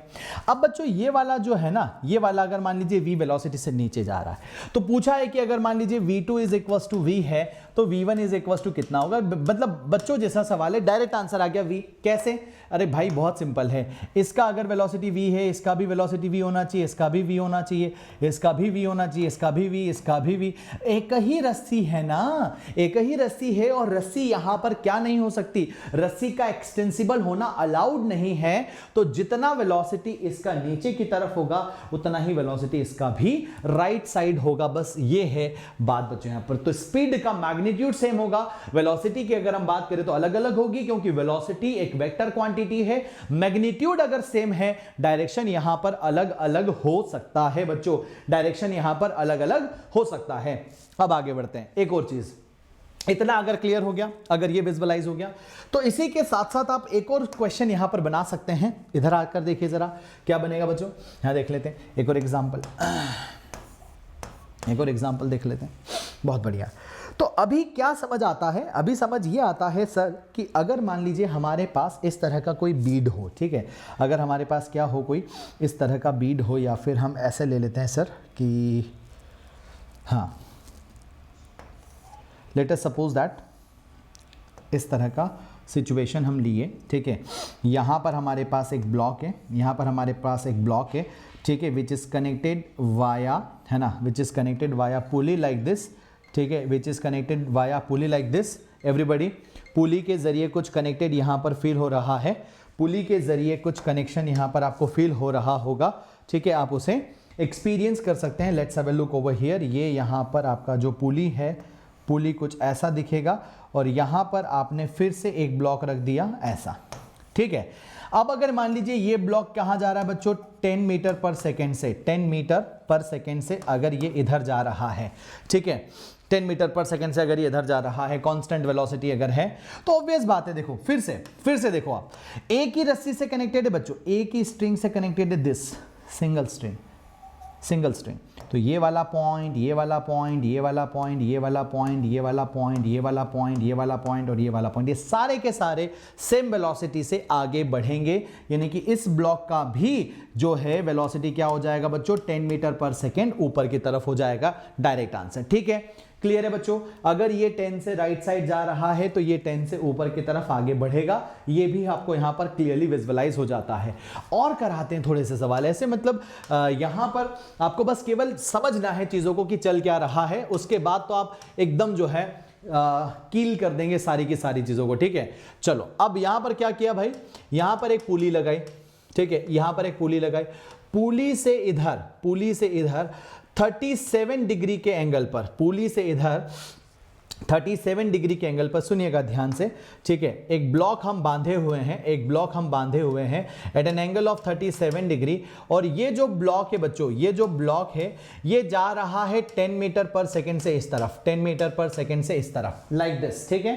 ये 37 है और यहां से 90 डिग्री पर, यानी कि आप बोलेंगे सर हॉरिजॉन्टल के साथ ये वाला जो एंगल है, ये वाला एंगल हम लिए हैं 53 डिग्री, सुनिएगा, है ना, ये वाला एंगल हम लिए 53 डिग्री, और यहां पर भी एक ब्लॉक है, यहां पर भी एक ब्लॉक है, और ये अगर इधर जा रहा है तो ये धीरे धीरे रस्सी को इधर खींचेगा, ये रस्सी धीरे धीरे इधर खींचेगी, तो ये ब्लॉक जो है इस तरफ आगे बढ़ रहा है, ठीक। तो आपको पूछा है कि बताइए यहां पर ये वाला जो वेलोसिटी है v, ये कितना होगा बच्चों, दिस वेलोसिटी v इज कितना, एंगल आपको गिवन है और ये वाला वेलोसिटी आपको दिया हुआ है। अब देखिए परफेक्ट कंस्ट्रेंट जो है आप अभी समझेंगे।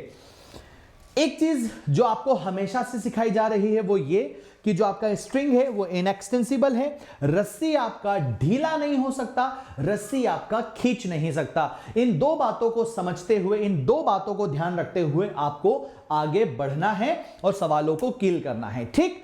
पहली चीज आपको यहां पर क्या ध्यान देनी है, पहली चीज आपको यह ध्यान देनी है यहां पर कि सर अगर ये वेलोसिटी 10 मीटर पर सेकेंड है, ठीक है, ये वेलोसिटी अगर आपकी 10 मीटर पर सेकेंड है, ये एंगल अगर 37 है तो ये एंगल भी 37 होगा। एवरीबॉडी, हॉरिजॉन्टल के साथ अगर ये वाला एंगल 37 है तो ये वाला एंगल भी 37 होगा। इसका मतलब ये है दोस्तों कि ये वाला जो आपको दिख रहा है दिस कंपोनेंट, ये वाला, right, this is your 10 cos 37, this is your 10 cos 37, और ये 10 cos 37 अलोंग द स्ट्रिंग है, और अगर 10 cos 37 यानी कि 10 4/5 है, यानी कि ये 8 मीटर पर सेकेंड है अलोंग द स्ट्रिंग। बच्चों कहां पर है, अलोंग द स्ट्रिंग। और मैंने क्या समझाया था, मैंने आपको हर बार यही समझाया है, अलोंग द स्ट्रिंग इस पॉइंट का, इस पॉइंट का, इस पॉइंट का, इस पॉइंट का, इस पॉइंट का, इस पॉइंट का, और हर एक पॉइंट का वेलोसिटी कितना होना चाहिए, 8 ही होना चाहिए। क्लियर हो गया, along the string velocity same होना चाहिए। तो अगर ये वेलोसिटी आप हॉरिजॉन्टल v लिए हो तो इसका कॉस कंपोनेंट क्या हो जाएगा, इधर ऊपर की तरफ, तो आप बोलेंगे सर v cos 53 डिग्री। तो अच्छा बात है ना, v cos 53 किसके बराबर होना चाहिए, 8 के बराबर। एवरीवन, अगर ये जो 10 है इसका cos 37 आप लिए और cos 37 का वैल्यू आ गया 8 मीटर पर सेकेंड, ठीक है, यहां पर भी 8 है, यहां भी 8 है, यहां भी 8 है, यहां भी 8 है, यहां भी 8 है, इस रस्सी के अलोंग हर एक पॉइंट पर 8 8 8 8 8 8 इज देयर। तो ये जो कंपोनेंट है ये v cos थीटा होगा, और ये v cos थीटा भी 8 के बराबर होना चाहिए। तो आप यहां पर लिखेंगे sir v cos 53 degree should be equal to 8। चलिए v आपको निकालना है, cos 53 यानी कि 3/5 होगा, इज इक्वल टू 8, 8 पंजे 40 हो गया बच्चे, ठीक है, डिवाइडेड बाय हो गया आपका 3 meter per second. This is the answer, this is the answer, right. तो ये तरीका होता है कंस्ट्रेंट का। तो 3 एग्जांपल मैंने आपके सामने यहां पर करवाया, और मेरे ख्याल से इन 3 एग्जांपल के जरिए आपको पूरी तरह से विजुअलाइज हो चुका होगा कि कैसे हम यहां पर न्यूमेरिकल्स को बना सकते हैं, कैसे हम न्यूमेरिकल को एकदम प्रॉपर तरीके से कील कर सकते हैं, राइट एवरीबॉडी। किसी को कोई प्रॉब्लम है, किसी को कोई तकलीफ, किसी को कोई समस्या बच्चों, तो ये कंस्ट्रेंट्स हैं, कंस्ट्रेंट से रिलेटेड और आप लोगों को प्रैक्टिस करवाऊंगा मैं स्पेशल क्लासेस पर। I will update this schedule फटाफट से, ठीक है, और कंस्ट्रेंट की प्रैक्टिस जब भी होगी तो आई will call you all people on the special class, जहां पर हम और ज्यादा प्रैक्टिस करेंगे। तो ये कंस्ट्रेंट होता है।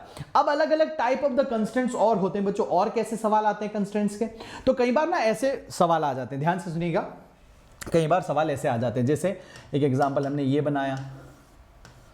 अब देखो यहां पर एक आपके पास हॉरिजॉन्टल ऐसी एक टेबल है, ठीक है, ऐसी एक टेबल है, यहां आपके पास एक पुली है, यहां पर आपके पास एक पुली है, ठीक है, और यहां पर आपके पास एक और पुली है, ठीक है, एक और पुली है, इस तरह से, है ना, पुली पर पुली, इस तरह से मामला चल रहा है, ठीक है, या फिर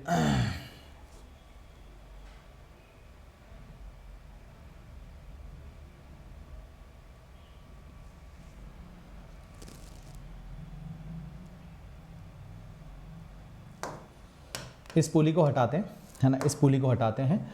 यहां पर देखो जरा, ये पुली दिया हुआ है और इस तरफ आपको कर दिया एंड फिक्स बच्चों, इस तरफ क्या कर दिया, एंड फिक्स कर दिया, सुनिएगा ध्यान से, इस तरफ एंड क्या कर दिया, फिक्स कर दिया, और एक ब्लॉक रख दिया यहाँ पर बड़ा सा, ठीक है, से M1 ब्लॉक, और एक ब्लॉक इधर कनेक्ट कर दिया, ठीक है, इस तरफ एक ब्लॉक कनेक्ट कर दिया से M2 ब्लॉक, ठीक है। And it is given that कि सर M1 का वैल्यू आपका 10 kg है, ठीक है, मान लेते हैं, और जो आपका M2 का वैल्यू है वो है 5 kg, ये भी मान लेते हैं, ठीक है।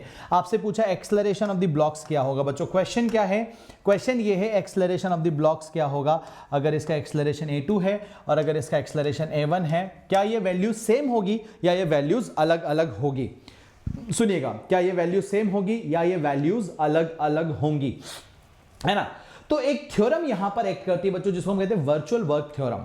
जब आप लोग वर्क एनर्जी पावर पढ़ेंगे तो मैं वहां पर आपको एक्सप्लेन करूंगा कि वर्क डन बाय जो टेंशन होता है बच्चों, work done by the tension on the string, वो जीरो हो जाता है। कैसे, तो थोड़ा सा यहां पर मैं आइडिया आपको दे देता हूं, फिर उसके बिहाफ पर आपको ये क्वेश्चन समझ में आएगा। देखो, तो एक थोड़ा सा इसका इनर ले लो बच्चों, की कॉन्सेप्ट क्या है यहां पर, तो की कॉन्सेप्ट हम यहां पर समझने की कोशिश करते हैं, है ना, की कॉन्सेप्ट हम यहां पर समझने की कोशिश करते हैं। अगर दो ब्लॉक एक ही रस्सी से कनेक्टेड है, सुनिएगा, ब्लॉक ए और अगर ब्लॉक बी आपका क्या है, एक ही रस्सी से कनेक्टेड है, उनमें टेंशन सेम होगा, यहां पर भी टी है, यहां पर भी टी है ना।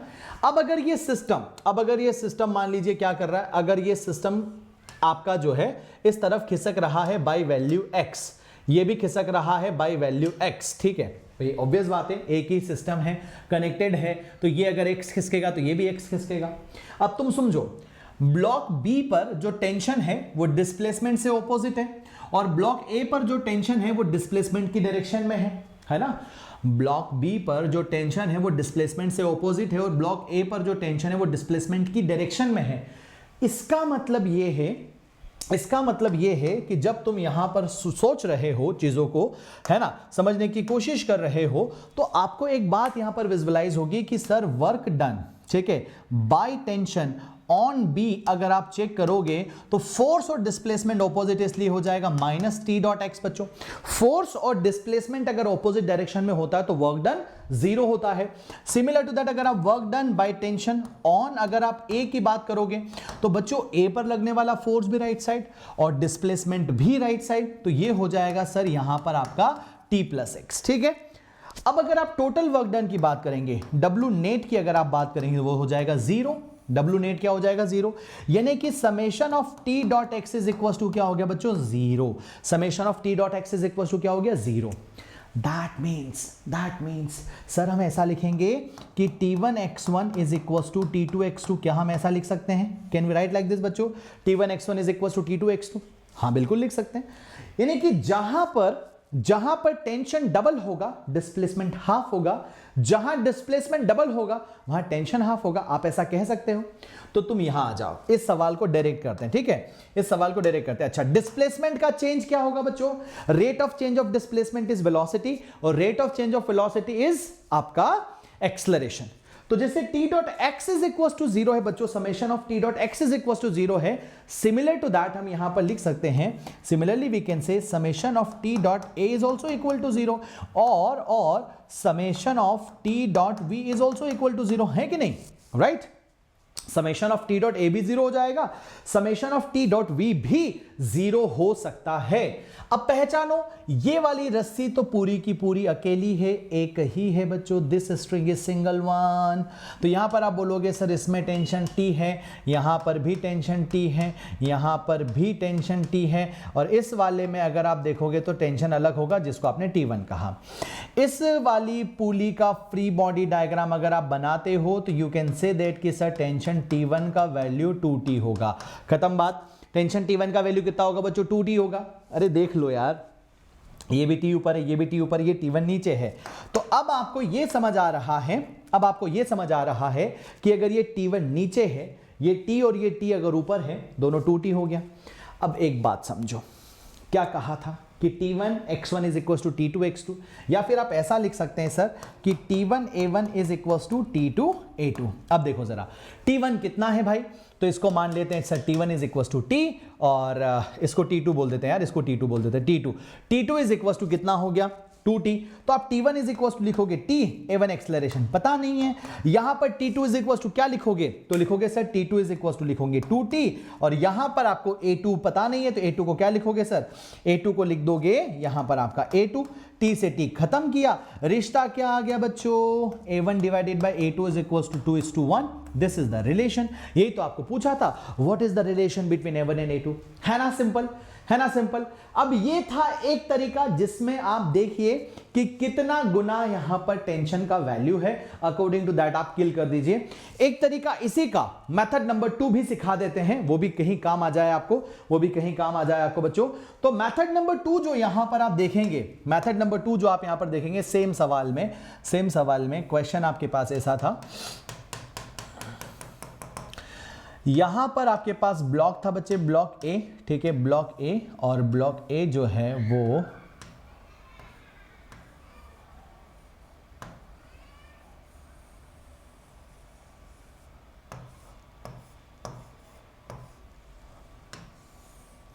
कुछ इस तरह की सिचुएशन पे था, राइट। वेरी गुड, बहुत बढ़िया। अब एक बात देखो जरा यार, ये ब्लॉक ए है, ये ब्लॉक बी है। अब ऐसा मान लेते हैं, चलो इस तरफ तो रस्सी क्या है बच्चों, इस तरफ रस्सी फिक्स्ड है, यानी कि लेंथ का एडजस्टमेंट नॉट अलाउड। यहां पर रस्सी फिक्स्ड है, इसका मतलब आप यहां पर क्या लिखोगे बच्चों, लेंथ का एडजस्टमेंट नॉट अलाउड, ठीक है। लेंथ का एडजस्टमेंट क्या होगा बच्चों, तो आप लिखेंगे सर लेंथ का एडजस्टमेंट यहां पर नॉट अलाउड होगा, लेंथ का एडजस्टमेंट अलाउ नहीं करेंगे, ठीक है। चलो बहुत बढ़िया। अब अगर ये पुली मान लीजिए यहां से निकलकर खिसक के यहां आ जाती है, मान लेते ऊपर चली जाती है, तो इस तरफ कितना ढीला पड़ेगा, इस तरफ रस्सी ढीला पड़ेगा, मान लीजिए x। अगर इस तरफ x ढीला पड़ा तो इधर भी x ढीला पड़ेगा, इधर भी कितना ढीला पड़ेगा बच्चों, x। यानी कि टोटल रस्सी कितना ढीला पड़ गया, टोटल रस्सी 2x ढीला पड़ेगा। ये पुली अगर यहां से यहां आ जाता है तो टोटल कितना ढीला पड़ेगा, 2x। अगर 2x ढीला पड़ रहा है इस तरफ तो रस्सी फिक्स है, इस तरफ के एंड पर जो स्ट्रिंग है वो फिक्स्ड है और उसका लेंथ यहां पर एडजस्ट करना अलाउड नहीं है। सारा का सारा एडजस्टमेंट कहां होगा, रस्सी तो हमेशा टाइट रहनी चाहिए, रस्सी हमेशा टाइट रहनी चाहिए। तो ये जो ब्लॉक ए है ये 2x खिसकना ही पड़ेगा, इसको क्या करना पड़ेगा बच्चों, 2x खिसकना ही पड़ेगा। इसका मतलब आप ये समझ गए कि सर, अब देखो ये मैंने ऊपर बनाकर समझाया, आसान पड़ता है, इधर ढीला x हो गया, इधर ढीला x हो गया, जल्दी समझ आता है, इसलिए हमने ऊपर खिसकाया। नीचे करके बता देना कि ये पुली यहां से मान लीजिए यहां आ जाता तो तुम विजुअलाइज नहीं कर पाते कि x इधर भी नीचे आया, x इधर भी नीचे आया, इसलिए ढीला करके समझाया कि ये पुली अगर यहां चला जाएगा तो इधर x ढीला हो गया, ठीक है, इधर x ढीला हो गया बच्चों और इधर x ढीला हो गया। जब दोनों तरफ x ढीला हुआ वो 2x का एडजस्टमेंट इस तरफ होगा। अब सुनिए मेरी बात को ध्यान से, अब और सुनिएगा चीजों को ध्यान से। ये सिचुएशन आपको रियलाइज हो गई, ये सिचुएशन आपको क्या हो गई बच्चों, रियलाइज हो गई। तो यहां पर आप क्या बोलेंगे कि अगर मान लीजिए ये वाला ब्लॉक नीचे जा रहा है या ऊपर जा रहा, फर्क नहीं पड़ता, अगर इसका acceleration ab is equal to a है तो आप लिखेंगे acceleration of a is equal to 2a होगा। बाकी इक्वेशंस तो आप बना सकते हैं बच्चों, बाकी फ्री बॉडी डायग्राम बनाकर आप कैलकुलेशन कर सकते हैं, ठीक है। क्लियर है, सब लोगों को समझ में आ रहा है, सब लोगों को क्लियर है। अब अगर मान लीजिए पूछा है कि बताइए एक्सेलरेशन ऑफ a कितना होगा और एक्सेलरेशन ऑफ b कितना होगा, सवाल अगर ऐसा आ जाए, ठीक है, आपको दे दिया जाए कि मान लीजिए ब्लॉक a जो है ये दिया हुआ है 10 kg ले लीजिए और ये दिया हुआ है मान लीजिए 5 kg ले लीजिए, भाई सॉल्व कर देते हैं। एक चीज ध्यान से सुनिएगा, इधर टेंशन t है तो यहां टेंशन हमने 2t बना रखा था। चलो सॉल्व करते हैं। ए का फ्री बॉडी डायग्राम बनाएंगे बच्चों, ए का फ्री बॉडी डायग्राम बनाएंगे, इस तरफ दिखेगा टेंशन टी, है ना, इस तरफ दिखेगा टेंशन टी। अगर आपने ये ए बी का एक्सेलरेशन नीचे माना बच्चों, ए बी का एक्सेलरेशन अगर नीचे माना तो इधर एक्सेलरेशन आपका ए होगा, ठीक है। तो ए वाला कितना एक्सेलरेशन से जा रहा है बच्चों, 2a एक्सेलरेशन से, तो सीधा बोलोगे sir tension t is equal to mass कितना हो जाएगा सर 10 kg, एक्सेलरेशन कितना हो गया 2a, यानी कि टेंशन t का वैल्यू आ गया 20a। बहुत बढ़िया, इक्वेशन नंबर 1, ठीक है। फ्री बॉडी डायग्राम किसका बनाते हैं सर, फ्री बॉडी डायग्राम बनाते हैं बी का फ्री बॉडी। अच्छा, इसमें mg नीचे लगेगा, नॉर्मल ऊपर लगेगा, लेकिन वर्टिकल डायरेक्शन के फोर्सेस का कंसिडरेशन हम नहीं कर रहे क्योंकि बैलेंस ही हो रहा है, हम राइट कर रहे हैं इक्वेशन किधर बच्चों, x में। बहुत अच्छे। दूसरा आप यहां पर देखेंगे सर ऊपर की तरफ टेंशन 2t है, नीचे की तरफ फिर से टेंशन आपका 5g हुआ और एक्सेलरेशन उसका a है, कौन डोमिनेट कर रहा है 5g, so 5g minus tension 2t is equal to हो जाएगा सर 5 इंटू में a। बहुत बढ़िया, ये हो जाएगा सर 50 माइनस 2t की जगह लिखोगे सर 20a, ठीक है, इज इक्वल टू 5a। तो कुल मिलाकर हो जाएगा सर 50, ये 40 से होगा, उधर जाके हो जाएगा सर 45 ए, तो ए का वैल्यू आ गया बच्चों 50 divided by 45। 50 divided by 45 is the answer. ये आपके सामने आ जाता है सर मीटर पर सेकंड स्क्वायर में। तो इस तरह के कंस्ट्रेंट्स आपको दे दिए जा सकते हैं, इस तरह के कंस्ट्रेंट आपको बनाकर दिए जा सकते हैं, ठीक है। बस ये ध्यान रखना है कि वैल्यूज किस तरह की आपके सामने आ रही हैं।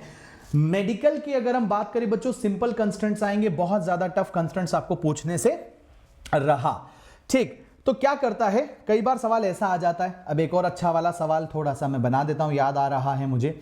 यहां पर एक बड़ा सा ब्लॉक है मास m, वो कनेक्टेड है एक पुली के जरिए, ठीक है, एक पुली के जरिए कनेक्टेड है, और वो पुली यहां पर आ रही है, ठीक है। फिर वो दूसरा पुली कनेक्ट कर रही है, वो पुली भी इधर कनेक्टेड है। फिर वो एक और पुली कनेक्ट कर रही है, वो भी इधर कनेक्टेड है, ठीक है। और ये वाला जो पुली है बच्चों, ये वाला जो पुली है, ध्यान से देखिएगा, ये वाला जो पुली है, ये जो पुली है, ये छोटू सा ब्लॉक इधर कनेक्ट कर रही है, और ये वाला जो सेटअप है ये इस तरह से मान लीजिए कहीं पर कनेक्टेड है। अब ऐसा अगर क्वेश्चन आ जाए, ठीक है, तो मान लीजिए इसका वेलोसिटी आपको दिया हुआ है कि v वेलोसिटी डाउनवर्ड है। अब इसका वेलोसिटी ऊपर होगा, बताइए कितना होगा।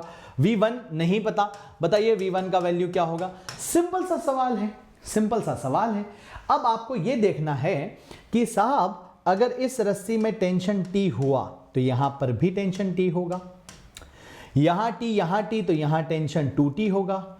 इसमें टेंशन 2T अगर होगा तो यहां पर भी टेंशन 2T होगा।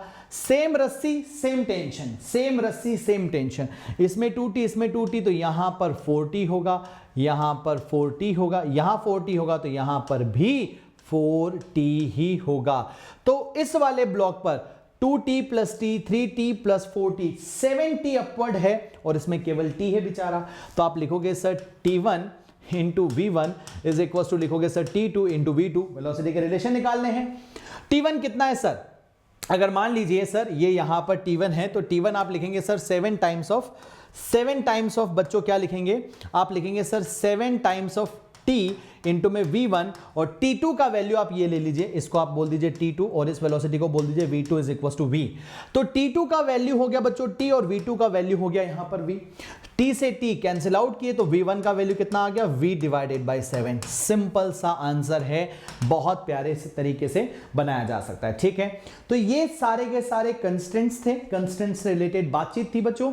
अगर आपको अभी तक भी मतलब देखो, जितना ज्यादा प्रैक्टिस करोगे, है ना, कंस्ट्रेंट मोशन का समझना और कंस्ट्रेंट से रिलेटेड क्वेश्चंस का आना is depends on more and more practice बच्चों, ठीक है। More and more practice, more and more practice, ठीक है। तो जब मैं वापस अभी लौट कर आऊंगा, मैं थोड़ा सा कहीं जा रहा हूं, ठीक है। So when I will come back, ठीक है, 1-2 दिनों के लिए मैं जा रहा हूं बच्चों, कल और परसों। सो आई लेट यू नो, ठीक है, कि कब हम इसकी स्पेशल क्लास रख रहे हैं, जिसमें आपके सारे डाउट्स मैं कंस्ट्रेंट से रिलेटेड लूंगा, और कंस्ट्रेंट से रिलेटेड ढेर सारे सवाल भी मैं आपको करवा दूंगा बच्चों, right. So this is all about today's class constraint. अब जो स्यूडो फोर्स है और स्यूडो फोर्स के साथ साथ जो स्प्रिंग फोर्स है बच्चों, ये दोनों हम आज नहीं अगली क्लास में कंप्लीट करेंगे, ठीक है बच्चों, राइट। क्योंकि टाइम बहुत हो चुका है, और यहां पर ये टेलीग्राम चैनल और ये सारी चीजें आपको बताइए बच्चों।